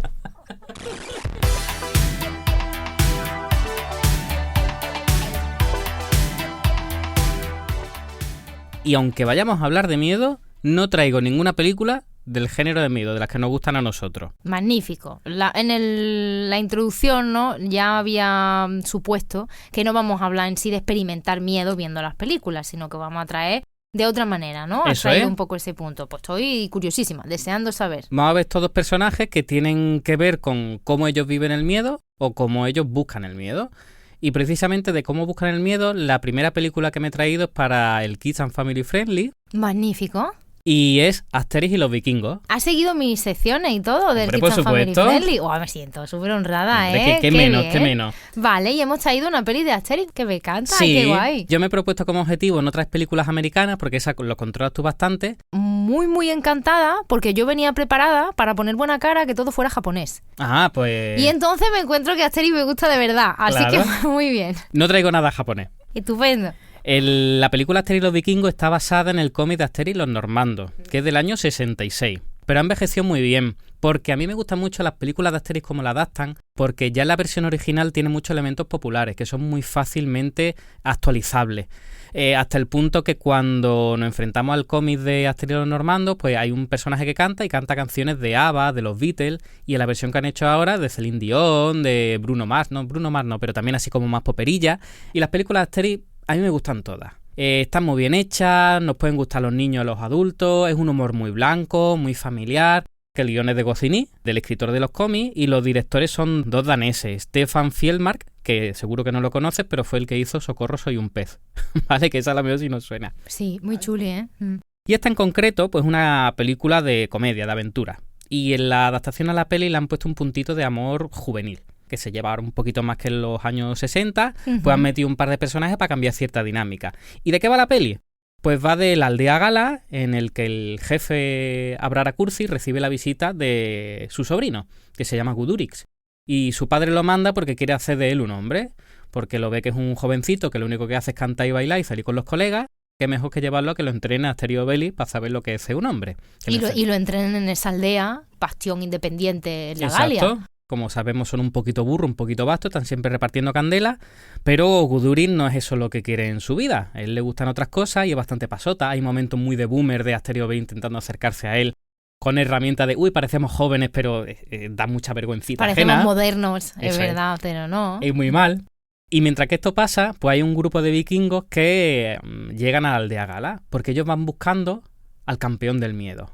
Porque ellos no tienen miedo, los vikingos son más feroces todavía que los galos, y allá por donde van sembrando el miedo y el terror. Entonces ellos escucharon un día que el miedo te hacía volar. Entonces van buscando por la Galia al campeón del miedo para que le enseñe a volar, y se encuentran a Gudurix.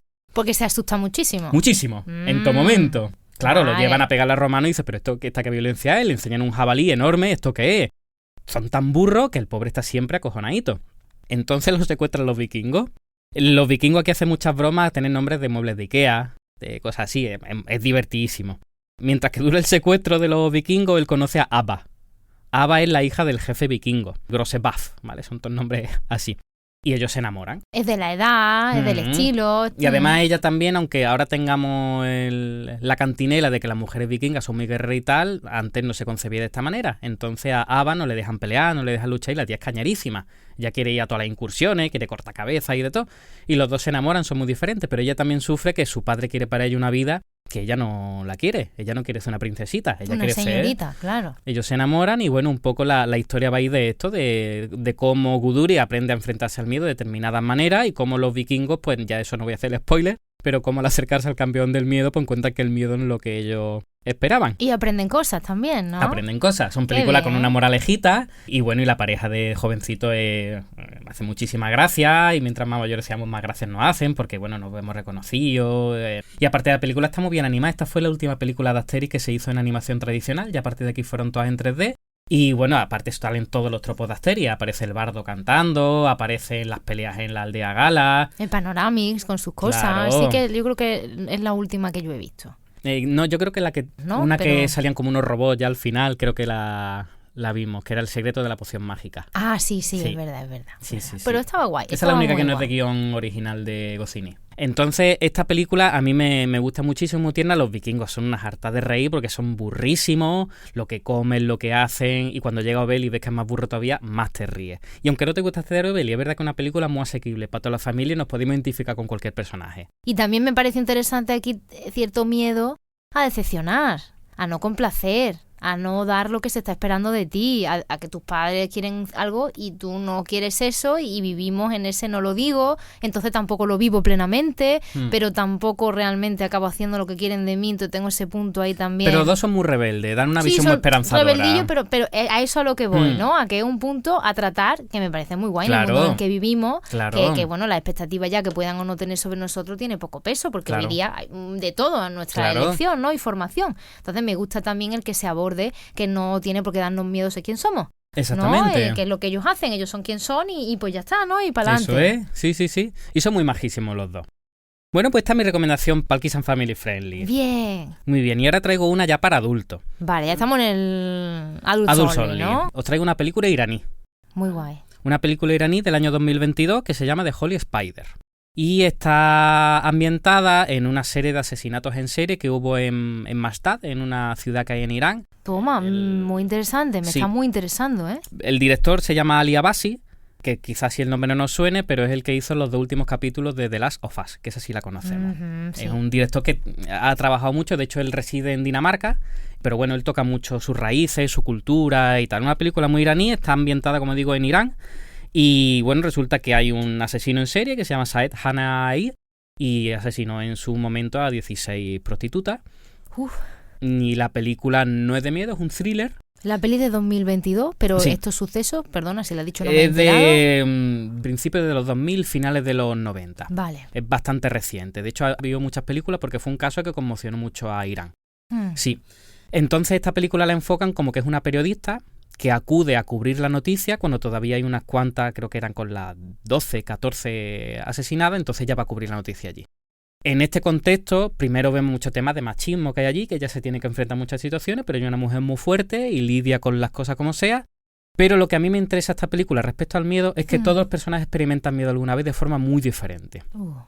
Me ha gustado muchísimo y cuando he estado revisionándola mentalmente, Primero tenemos a las víctimas. Las víctimas son mujeres que, claro, cuando pensamos en prostitución, pensamos en el punto de vista occidental, pero ya el primer choque nos llega a nosotros cuando vemos que son personas vestidas pues, con su yihad, su ropa tradicional y tal, y ya eso nos descoloca. Cada una es diferente a nivel de personalidad y nos encontramos 2 o 3 en las películas que son asesinadas. Se ponen con crudeza, con transparencia, pero no hay regodeo en eso. Y la cosa es que cada una responde de una forma diferente. Una no se lo ve venir, es como más divertida, otra es como más temerosa desde el principio. La periodista cada vez, por otra parte, se va metiendo en situaciones más complicadas hasta que llega una cosa que no voy a destripar, pero sí es verdad que ella ya se enfrenta con el miedo cara a cara, ella no puede escapar de la situación que se le plantea y la vemos como una mujer que se ha ido desmontando y que ha ido aguantando el tipo todo el tiempo hasta que hay algo que le supera. Y la actriz es muy buena. La actriz ganó el premio a la mejor actriz de ese año en Cannes. Ella se llama Sara Mir Ebrahimi. Qué guay, porque es una peli que se ha presentado en el Festival de Cannes, pero para verla aquí... Sí, aquí la vi yo en el Albéniz. Vale. Sí, esta también fue candidata a representar a la mejor película extranjera en los Oscars en ese año, pero no pasó la criba. Y después, por otra parte, el propio asesino en serie lo transmiten como un tío muy humano, un tío que tiene una misión, él es un fanático, entonces él quiere limpiar esa ciudad porque la ciudad es santa y vale, no puede el documental da el punto de vista del asesino también. Una película, no un documental. Ah, vale. Sí, es una ficción, pensaba que ¿no? estaba presentada más un poquillo, vale. Sí, desde casi el principio sabes quién es el asesino, además como ya ellos el caso lo conocen, pero sí, desde el principio sabes que este tío es el que asesina. Entonces él atraviesa varias fases. Lo primero es que lo vemos dudar cuando comete sus crímenes. Es un tío que es fanático, es un asesino, pero no es implacable. De hecho, lo vemos forcejeando, lo vemos que lo van a pillar en varias ocasiones, lo vemos que se le escapan detalles de cómo él intentó ocultar el crimen y lo vemos realmente pasándolo mal. Porque tiene miedo por su privación de libertad, porque lo pillen, tiene sus propios miedos, ¿no? Totalmente. Que sea un ser malvado en cierta manera, pero sufre miedo también. Exactamente, por eso digo que lo pone de una forma muy humana, ¿no? No es como un psicópata implacable, frío, no, es un señor que, bueno, no está tomando las decisiones adecuadas, no está haciendo nada bueno, pero se equivoca, la lía y tal, y de hecho la primera parte de la película se centra más en la periodista, y en esa escalada, como te digo, y cuando lo pillan, bueno, esto es así como sucedió, si lo puedo decir, cuando lo pillan, la segunda parte de la película se centra en él. Y vamos viendo cómo, yo solté una pincelada en el programa de cómo va expresando el miedo primero desde la soberbia. Él no admite que lo han... Él incluso enfadado cuando el juez le recrimina determinadas cosas, cuando le niega determinadas cosas, sabemos que está asustado, pero él empieza a tener cierto apoyo en la calle. ¿Vale? Y determinados sectores muy radicales de esa ciudad de tal que apoyan que esté haciendo que eso, ve que esa ha limpieza. hecho algo bueno, ¿no? Por ese concepto de limpieza que tú has dicho, purificación y tal, ¿no? Exactamente. Incluso vemos que a nivel de injusticia social hay determinados momentos que decimos que cabrón, que ya verás que lo suelten. Y no, y digo que no es spoiler porque esto está muy documentado. Y precisamente las escenas finales donde él se enfrenta a que en efecto lo van a condenar es una interpretación tan maravillosa, desde este punto de vista retorcido, pero tan maravillosa de cómo ese hombre está asustado, ve que ya no tiene escapatoria, que toda la fachada que se ha montado, se encuentra con el fin y no hay más nada que hacer. Entonces esos 5 últimos minutos de película, para mí es la mejor interpretación que tiene ese actor, que es bastante bueno por otra parte, y es maravillosa. Es una película que no deja indiferente, aunque sea un cliché, todo eso en una ambientación que está chulísima. Bueno, está grabada en Jordania, no está grabada en Irán, porque por la época no se podían grabar esas películas en Irán. Pero te plantea una fotografía de un lugar sucio, abandonado, cutre, de las afueras, esa visión exótica que podemos tener de Irán, o lo que esperamos ver que podemos estar influenciados por las Mil y una noches, por determinadas cosas, incluso por las novelas turcas, que no es Irán, pero ese desconocimiento allí no, está en un punto súper de tierra que nos puede dar miedo incluso, porque además casi toda la película es de noche, salvo momentos de la vida del asesino. Y te mete incluso como está grabada. Yo no sé si hemos hablado alguna vez de la niebla de noche, que es un recursillo que determinadas cámaras hacen cuando tú grabes salgan mititillas, ¿no? Pues incluso las escenas de noche muchas están grabadas y te dejan ese ruido. Y te hace tener como más miedito todavía de que estás en un sitio que no es seguro y en un momento del día que ya no es seguro. Entonces yo la recomiendo muchísimo. Además ya también, como he dicho al principio, toca temas de género, que también lo hace de una forma muy creíble, de una forma muy honesta. Esa periodista es uno de los personajes ficticios, pero alguien tuvo que investigar eso y otras muchas periodistas cubrieron aquello. O sea que no es real la persona, pero sí que es verosímil. Entonces, súper bien la película. La me verdad está gustando me mucho, ¿eh? Me la súper apunto porque me la voy a ver. Tú sabes más que yo soy fan de este tipo de cosas y me gusta mucho la perspectiva muy humana, ¿no? Que no solo pone la etiqueta del malo y el bueno, sino que podemos indagar un poquito en esas personalidades también. Así que muy guay. Has dicho que se llamaba The Holy Spider, la araña sagrada, y es muy Vale. reciente. Tiene un Muy epílogo guay. que no todo el mundo le ha gustado, a mí me pareció un poco Bueno. demagógico, pero también que los oyentes cuando la vean, porque ya se posicionen. Que juzguen, ¿no? Por ellos mismos también. A ver un poco qué Exactamente. opinan. Estupendo, Eso estupendo. Qué bien. Muy bien, y ya la última apunte, esto no lo voy a desarrollar. Tenemos un último apunte. Sí, cuando a mí me den la llave del videoclub, yo también voy a dejar un documental para que la gente lo pueda investigar. Estupendo. Voy a dejar nada más con una línea, pero el documental se llama The Grizzly Man. Oye, me suena. He estado yo viendo cosas de eso. Me la he apuntado en algún momento para verlo, ¿eh? The Grizzly Man es un documental que está dirigido por Werner Herzog, que es un director alemán que a mí me encanta. Es un tío sui generis que de verdad que en el Qué momento guay. que lo conectéis con él os encanta Sí. o no podéis verlo más. Pero es un personajazo. Pues este tío se dedica muchas veces a trabajar historias de personas fuera de lo normal. Entonces este documental cubre la vida y la muerte de un señor que vivía en un parque nacional en Estados Unidos. Él era amante de los osos grizzly, que es la de las razas que habitan la tierra, es de los más fieros, los más violentos. Él no tenía miedo a los osos grizzly, que es por los que lo traía, y sabemos que este hombre muere a manos de un oso grizzly. Pero tal y como te lo ¿Cómo? plantea el documental, te deja ver que era un ser humano que evidentemente tenía problemas, pero te lo pone de un punto de vista que dice, pobrecillo, o qué soñador, o qué iluso, o qué... Igual que cuando traje a Coloso, que costaba posicionarse por determinadas cosas. Este hombre claramente lo que nos conecta es decir, este tío está loco. Porque no tiene miedo a algo que evolutivamente tiene que tener miedo. Es lo que hemos Pero es dicho. admirable. Genera un Sí. poquito por dentro ese voilà, ¿no? Lo que está haciendo. Hay cosas ahí, pero Herzog lo hace muy bien porque te va llevando de un sitio a otro. Lo escuchas hablar y dices, no veas esto, pero después escuchas otro que dice, ay madre mía. Está muy bien documentado porque además este hombre grabó todo lo que hizo. El que murió. Él mismo, se grabó. Se grababa años de filmaciones. Entonces este hombre se dedicó a recopilar toda esa información, a hacer entrevistas con la gente que lo conocía, la visión que tenían de ellos, y un documental muy muy bien hecho, porque Herzog tiene una mirada que eso te pone a la raza humana muy vulnerable, pero también él quiere ensalzar esa pasión por las cosas. Él, toda la gente que le hace esa biografía, mucha pasión por lo suyo, y yo te lo voy a contar. Y no lo voy a juzgar. Yo lo voy a poner aquí y tú verás qué es lo que hace. Y tú te puedes posicionar a los dos lados. Spoiler, vamos a pensar que está loco. Bueno, a ver, Esa es la que va a ganar. Tiene pinta. Seguimos siendo psicólogos en este programa, Diego. Exactamente. A mí me ha sonado que, bueno, de estas locuras que tienen a veces este punto mágico. Eso también, ¿no? Porque no dejan de dentro de su locura impresionarte, inspirarte también, ¿no? Eso Por es. decir, madre mía. Y también estas personas que se dejan llevar por su pasión y su Eso mundo es. es eso. Son entusiastas. Todo da vuelta alrededor de eso. Eso es lo que le va, ¿no? Y allí vive y lo graba todo y a eso se dedica día tras día, incluso su muerte. Es decir, que al final es una Es que cosa hasta su muy, muerte está muy grabada. poética, pero muy coherente con todo lo que, dentro de la locura, muy coherente con todo lo que venía haciendo, ¿no? Sí, de sí, siempre. Sí, es un ser coherente, exactamente. Así que ahí está mi documental. Ahí os lo dejo, ya nos contaréis a ver qué os parece. Y Sara, yo por mí tenemos material suficiente como para cerrar el videoclub. Claro que sí. Y yo ahora me voy a sentar en mi sillón metafórico y quiero que me cuente cuál es tu divergente. En la historia.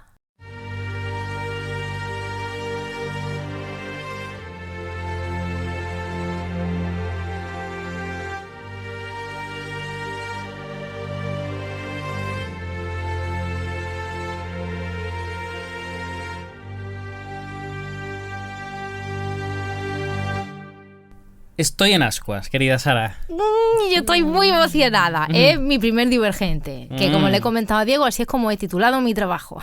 Porque no he querido apuntarme el nombre para que Diego no pillara, con esa vista que tiene ahí, periférica, no pillara ni una letrilla, ¿eh? Porque si no, con eso ya hay dos palabras, Diego hila rapidísimo. Así que estoy muy contenta de que todavía no lo sepas, que no lo sabes. Bueno, ¿O sí, ya lo sabes? no lo sé. Muy bien, pues voy a relatar muy brevemente la parte un poquito más de su vida, de primeros años y demás, para que podamos pasar al turrón, que es lo interesante. En estos primeros años de vida vamos a hablar de un chico que nace el 24 de marzo de 1874 en Budapest, Hungría. Se llama Erich Weiss. Él es el cuarto hermano de 7, hasta que el papá, rabino, se plantea perseguir el sueño americano. Al cabo de 2 años, el papá se lo lleva a Estados Unidos, entonces cuando Erich pisa a Estados Unidos tiene 4 años. Se muda a una ciudad que se llama Appleton, allí pasan un tiempo, hasta que luego se van a otra, hasta que finalmente, 4 o 5 años después, se mudan a Nueva York. ¿Qué es lo que le gustaba a Erich? Erich era un gran apasionado del circo, y a Erich le llama muchísimo la atención los acróbatas. empieza a decidir que él se quiere dedicar a eso, ¿no? Que ese punto circo le gusta. Ajá. Entonces empieza una rutina de entrenamiento, de atletismo, de natación, de correr, él solito de pequeño. Empiezan a pasar otras cosas chulis en su vida, como que de repente su padre un día, él y dos de sus hermanos que eran menores, lo lleva a ver un mago, de hecho también itinerante, que está por allí por la calle. Y entonces a Eric le fascinan los trucos de cartas, los trucos de bolas, de pañuelos. Entonces, unido a la acrobacia, hace que nuestro fantástico Eric diga, pues yo voy a dedicarme a todas estas cosas porque son muy, muy divertidas. Ten en cuenta que cuando he leído esta biografía, hay un apartado que dice que con 9 años Eric ya trabajaba en una fábrica de corbata con contrato y todo. No veas, qué máquina, ¿no? Vale, o sea, con 9 años, no su nómina y sus cosas, ¿eh? Con 9 años, y estábamos hablando que tendría 13, 14 años, ¿no? Entonces, de los 9 hasta esa edad está en esa fábrica. Y ahí sí que conoce a un par de amigos que tienen más práctica en trucos de cartas y que tienen más práctica en este tipo de cosas, entonces empieza a aprender cosas. A raíz de ahí, en 1982, él forma un pequeño grupo para hacer un circo de amigos, ¿no? Donde él es el acróbata, todo magnífico, esto evoluciona exactamente, está muy feliz, evoluciona todo mucho. Y en 1983, 1893, efectivamente, sucede uno de los grandes momentos de su vida, ¿no? En el que llega a las manos de Eric como regalo de su padre un libro de un mago llamado Robert Houdin, cuando él tiene 14 o 15 años, que se convierte en su ídolo. Para los que no sepan mucho de magia, Robert Houdin es el mago que introduce en la magia moderna el mago de chistera. El mago típico del sombrerito, del que salen 20.000 cosas, incluido el famosísimo truco del conejo, ¿no? Este mago elegante, con capa, que ya no hace trucos por la calle y de barrio, sino que es un señor con su reloj en el bolsillo, efectivamente, que empieza de alguna manera a abrir la puerta a que los magos estén bien considerados. Pues se convierte en su gran ídolo, tanto es su ídolo que decide cambiarse el nombre, maravilloso, y llamarse Harry Houdini. Claro, qué bien. Que es sobre quien vamos a hablar, porque tiene una vida fascinantísima, ¿no? Espero que en casa también haya gente que estuviera escuchando aquí el Divergente, que lo haya averiguado y que haya visto el maravilloso esfuerzo de recoger en primera infancia, que había muy poco, para no Muy decir bien. directamente Harry Houdini, ¿no? ¿De quién vamos a hablar? Pues de Eric Bates. Claro. Entonces, bueno, aquí empieza la cosa a ponerse de lo más interesante. Cambiamos el nombre a Houdini y continuamos con este aprendizaje que tenemos. Y continuamos, no lo vamos a olvidar, con el atletismo, con la carrera y con la natación. Y no deja de entrenarse para tener cierto aguante. Claro. Seguimos haciendo circo de calle, seguimos actuando en cada hueco que pilla y empieza a darse cuenta de que tiene que tomar alguna alternativa divergente, porque hasta ahora era un mago de cartas, típico como el que había. En 1894 hay algún evento muy importante en su vida, y es que en Chicago se celebra la Gran Expo, como tuvimos nosotros aquí en la de Sevilla, este estilo. Entonces fue una expo muy importante en esa época porque, entre otras cosas, llevó al mundo la electricidad. Había mucha gente que todavía no conocía la electricidad y cierto avance en ese sentido tecnológico y científico, y entonces él consigue hacerse un huequito y tener un stand ahí. Se ve que Houdini tenía un ego desmesurado y que siempre ha tenido una muy maravillosa y estupenda opinión de él y esperaba tener más éxito del que tuvo. Ya. Y entonces se dio cuenta que él necesitaba, si quería ser el número 1, encontrar algo donde destacar. Y introdujo a la esposa. Pensó que iba a ser una cosa muy emocionante y que con cierta habilidad él iba a poder controlar, y magia, ¿no? Tenemos eso. Entonces, para hacerse famoso, empieza a retar a los policías por la calle, a pedirle por favor que lo esposen, porque él les asegura que en 2 minutos se va a liberar. Y no solo eso, le pide que lo metan en el calabozo y lo encadenen a él, porque en 5 minutos él va a estar fuera. Entonces, claro, evidentemente no, la policía estadounidense por principio se cachondea, pero lo consigue, no falla ni una. Empieza a correr el rumor y entonces Houdini empieza a hacerse cada vez más famoso. Hasta el punto que un empresario invierte en él. Esto mola, hacemos un número muy interesante, esto puede traernos dinero si nos asociamos. Olvídate de hacer circo de calle y de andar por ahí vagabundeando, y yo te voy a poner una sala, y entonces la vida de Houdini cambia, ¿no? Claro. Totalmente, empieza a ser el mago que él quería. ¿Qué pasa? Que Houdini, como ya he dicho, pues se ve que era un tío con el culo inquieto, y después de solo 6 meses se cansa de tener jefe, Claro. porque hasta ahora estaba acostumbrado a hacer un poquillo lo que le daba la gana, Y el elegir sus otro tiempos. lo iba y encorsetando. era una cuestión económica, es decir, era una empresa, ¿no? Lo que pretendían hacer. Aún así se ve que Beck, que es como se llamaba el empresario, es bastante guay también, y entonces Houdini le pide irse a Europa porque está escuchando que Londres es un sitio donde los magos están prosperando mucho y donde además tienen la oportunidad de hacer cosas diferentes y de aprender cosas diferentes, prometiéndole que en otro momento volverá y seguirán su imperio. Claro. Y en ese momento, pues a Beck, vamos a ver, es un mago magnífico Houdini, pues le parece maravillosa la opción y lo deja ir. ¿Qué pasa? Que él ya era conocido en Estados Unidos, pero llegamos a Londres y es don nadie. ¿Qué es lo que hace el amigo que es un crack? Pues dice, vámonos a las comisarías y vamos a hacer mi truco de la esposa. ¿Qué pasa? Que con ese ego tan maravilloso que tenía no va a cualquier policía, se va a la Scotland Yard. Ah. Y en la Scotland Yard, que poca broma les gusta a ellos, les dice lo mismo. Mira, qué tal, qué cual, provoca tal. Lo meten y en 5 minutos el tío que sale. La gente en Scotland Yard totalmente alucinada, lo mismo. Empieza a hacer esto en diferentes comisarías. El escritor cuya biografía he consultado para este trabajo decía que Houdini era el rey del autobombo. Total, que pasa lo mismo que vemos en Estados Unidos. Se empieza a extender este rumor, empieza a hacer obras en la calle, todo el mundo quiere ver qué es lo que hace Houdini. Entonces otra vez empezamos a escalar en fama y en fama y en fama hasta que acaba siendo también mundialmente famoso y se va de gira. Está en otros países de Europa, va a Turquía, Francia, no pasa por España, parece ser. Pero como cosa también curiosa, viaja a Rusia y da espectáculo para la familia de los Romanov. El colega. Y me ha explotado la cabeza ahí, ¿eh? O sea, como Un crossover. Pero porque uno de los mayores deseos de Houdini era ser famoso, era ser el número uno en algo, de venir de ser un hermano de tantos y de cuarto. venir de la pobreza, Claro. y de venir de ser un don nadie, pues realmente él se sentía muy llamado por ese estar en la cumbre, ¿no? Y que todo el mundo lo ovacionara, porque recibía ovaciones, bueno, los que hemos visto vídeos, o sea, eso la gente se volvía loca Pletórica la cuando peña. salía ileso, ¿no? De las barbaridades que ahora también veremos las que se metía. De hecho, una de sus principales frustraciones es la cantidad de imitadores que le salen. Claro. Lo mucho que él se tiene que preocupar, incluso por patentar todo lo que inventaba,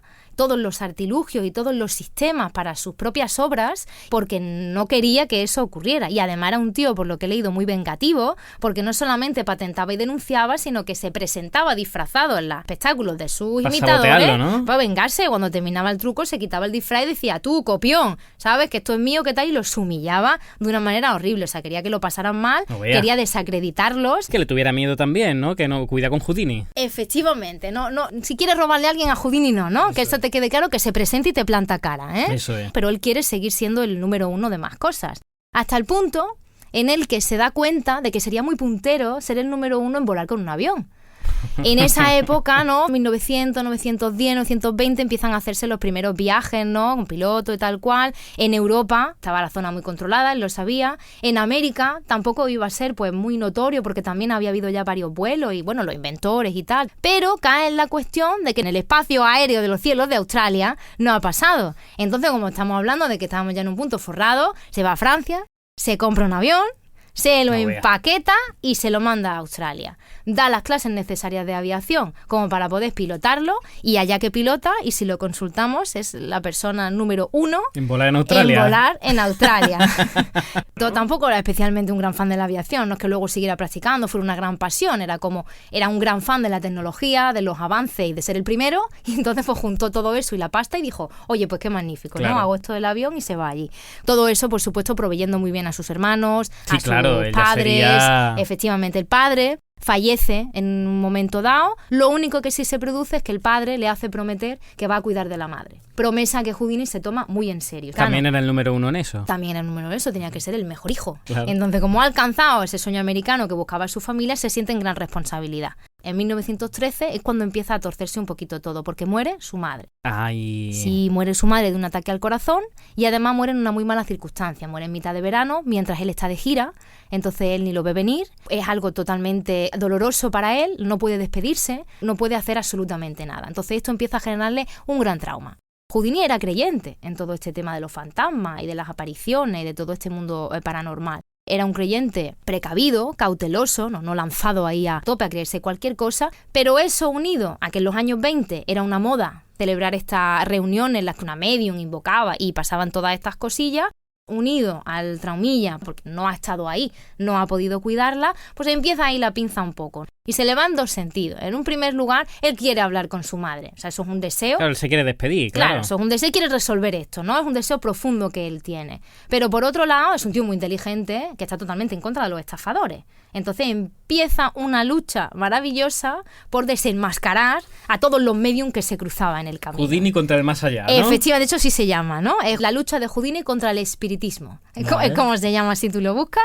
Entonces, era la dualidad de querer de verdad desear que alguno fuera de verdad, fuera bueno, fuera real y pudiera ponerlo en contacto con su madre, Y en el momento que se daba cuenta que no, porque, como ya he dicho, era un tío muy inteligente, muy aficionado a todo lo científico y lo tecnológico, además sabía los dispositivos que se usaban, veía rápidamente los mecanismos que había. Entonces, esa parte de él también, de saber y de ego, decía, bueno, esto no va a ser verdad, pues no van a estar aquí robando a la gente, ni mintiendo, ni difamando de esta manera, ¿no? A seres queridos de otras personas y demás. Entonces se dedica a desmontarle el chiringuito. No vea. Hasta el punto que lo vetan, que le prohíben ir a estas cosas, que ponen policía en las puertas para que lo intenten localizar y que él se superdisfraza para colarse y que no lo pillen.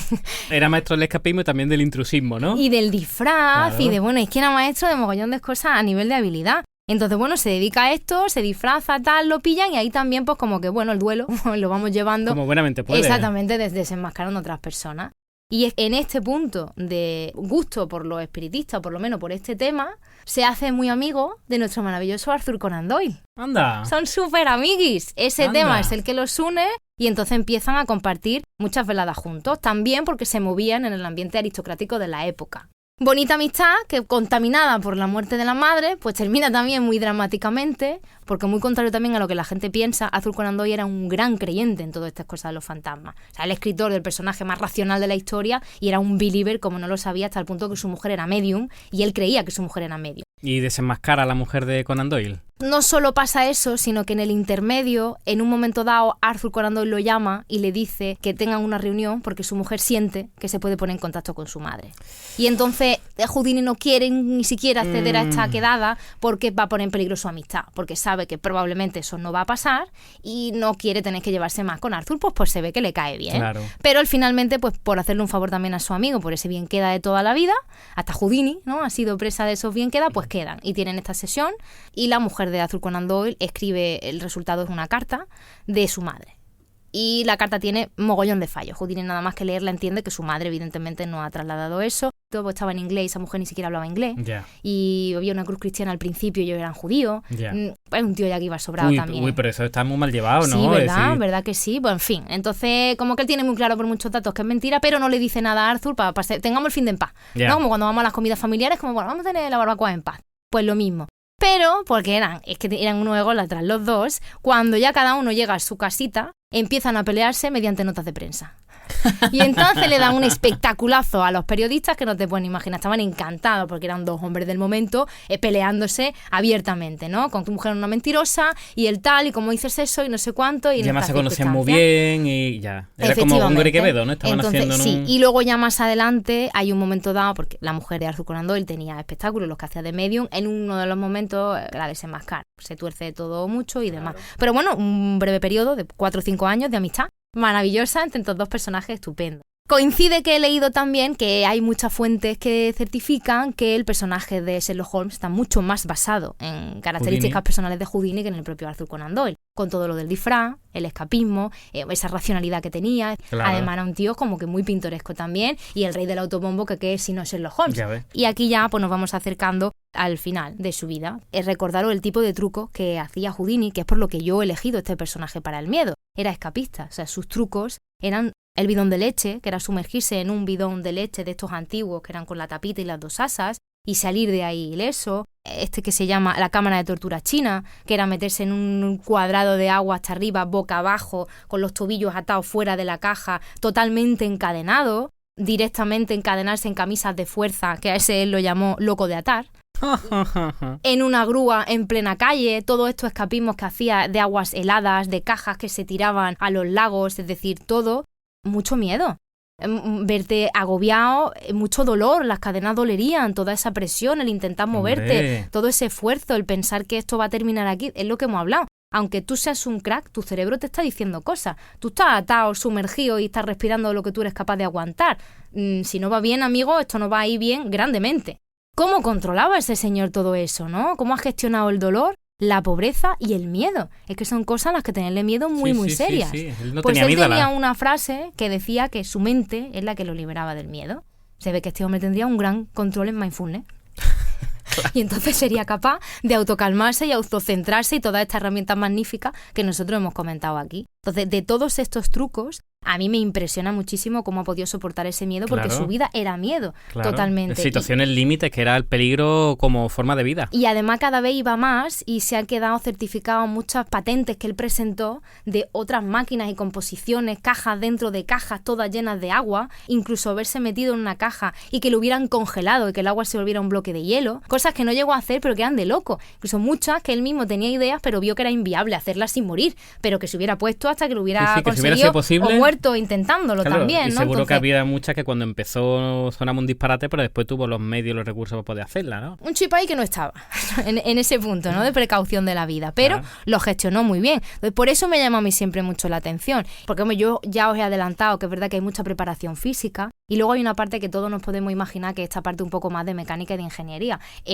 Se dice también en algunas partes que trabajó para un cerrajero, pero la cuestión es que él disfrutaba cacharreando, disfrutaba abriendo cerraduras y mecanismos, desmontándolos, montándolos otra vez, investigando todo Una mente eso. muy completa, Exacto. ¿no? Que no es quiero escapar, sino todo lo que hay Entre alrededor ese de físico, entre que yo me conozco todo y entre que se dice por ahí que tenía trocitos de piel abierta en la boca donde guardaba llaves y distintas zonas del cuerpo donde tenía guardadas llaves, se deja todo mucho a la magia, se deja todo mucho a que tampoco vamos a desvelar realmente las cosas por respeto y por gente que hay que lo sigue practicando, y a que por mucho que tú sepas el truco, hacerlo es la hostia de magia. eso. Hombre, Porque madre mía, también había una habilidad ahí súper chuli.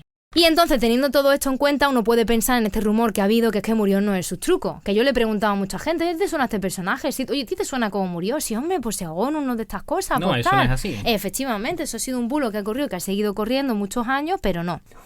Mira, Pablo aquí no sabe que no murió, pues entonces lo vas a flipar, Pablo?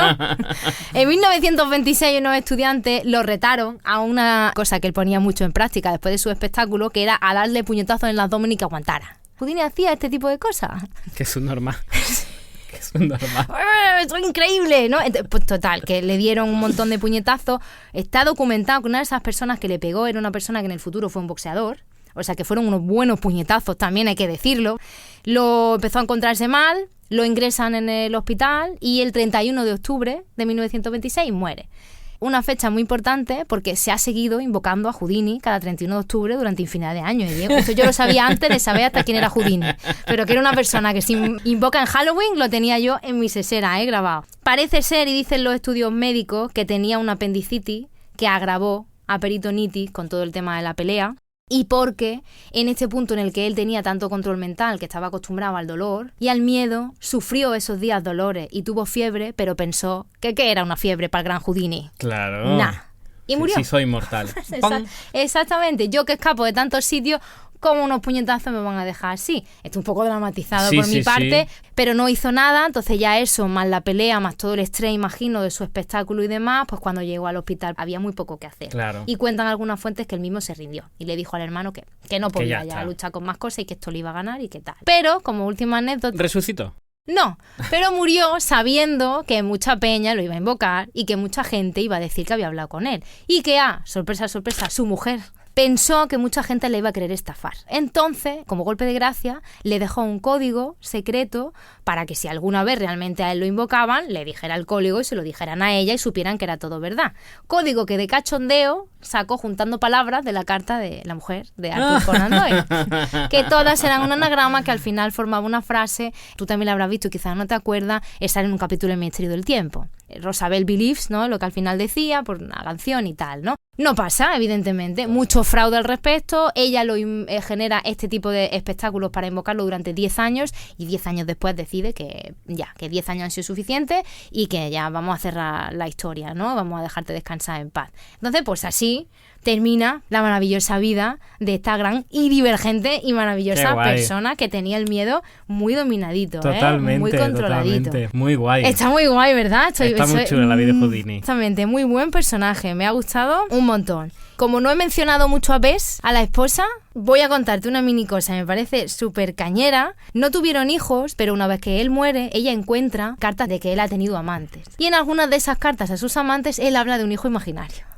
Habla de un hijo que no tiene, que le impide hacer ciertas cosas, ¿no? Es que mi hijo no tal, ¿no? Cosa que a ella le hace mucha gracia, pero ve quiénes son esas mujeres y las invita a todas a merendar. No veas tú. Sí, después de la muerte de No veas Houdini. tú. Es majísima y amable con todas, echan una tarde súper maravillosa y cuando se van a ir estas mujeres les da unas cajitas con el resto de dulcecitos que habían sobrado y le pone a cada una la carta en la caja. No veas. Para que sepan que ella lo sabe. Pero oye, sin decir más nada, ¿eh? Eso es como una señora. Exactamente, como una señora, ¿eh? Dice, aquí está la señora del gran Houdini, que cuando lo encontré dije, oh, qué guay esta señora también, ¿eh? Siempre te pregunto por los hijos, pena que no hayan tenido hijos porque es maravilloso, ¿eh? Hubiera salido antes de tiempo. Es Si que- llegase tan escapista como el padre, prematuro.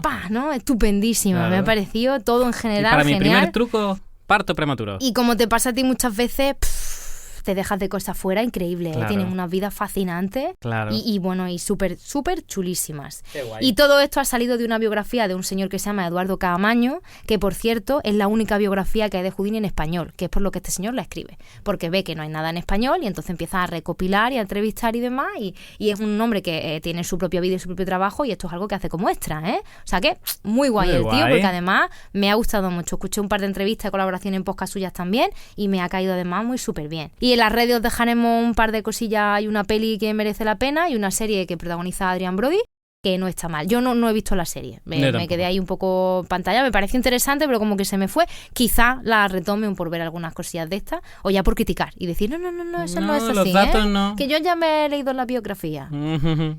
Pues ya está. Muy El bien. primer divergente. Pues muy chula la vida de Houdini. Pues muchas gracias, lo he disfrutado mucho, me lo he pasado muy bien.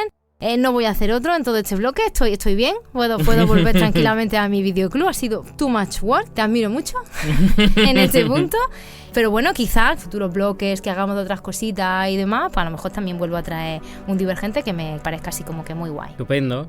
Pues muchas gracias, Sara, Nada, por vosotros regalarnos por- este rato. Y nada, yo creo que hemos hablado mucho de miedo hoy, hemos hablado de muchas cosas, sorpresas, muchas emociones.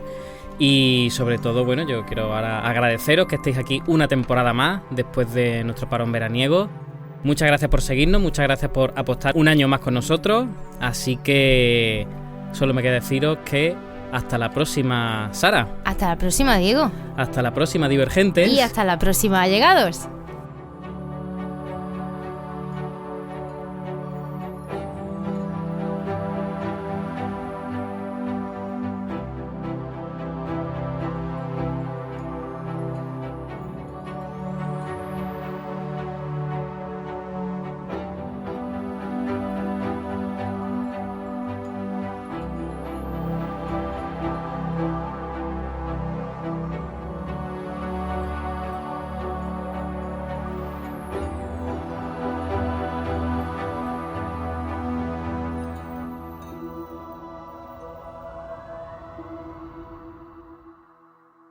Ante la frase tonta, no te asustes que no es para tanto, traemos una alternativa. La opción inteligente. Acompaña, empatiza y da alternativa a la persona que está viviendo el miedo. Sí, por lo menos vamos a no censurar, ¿no? Las emociones que estamos teniendo, que lo hemos comentado. Y ya está, ¿no? Yo creo que con eso también. ¿Sería suficiente?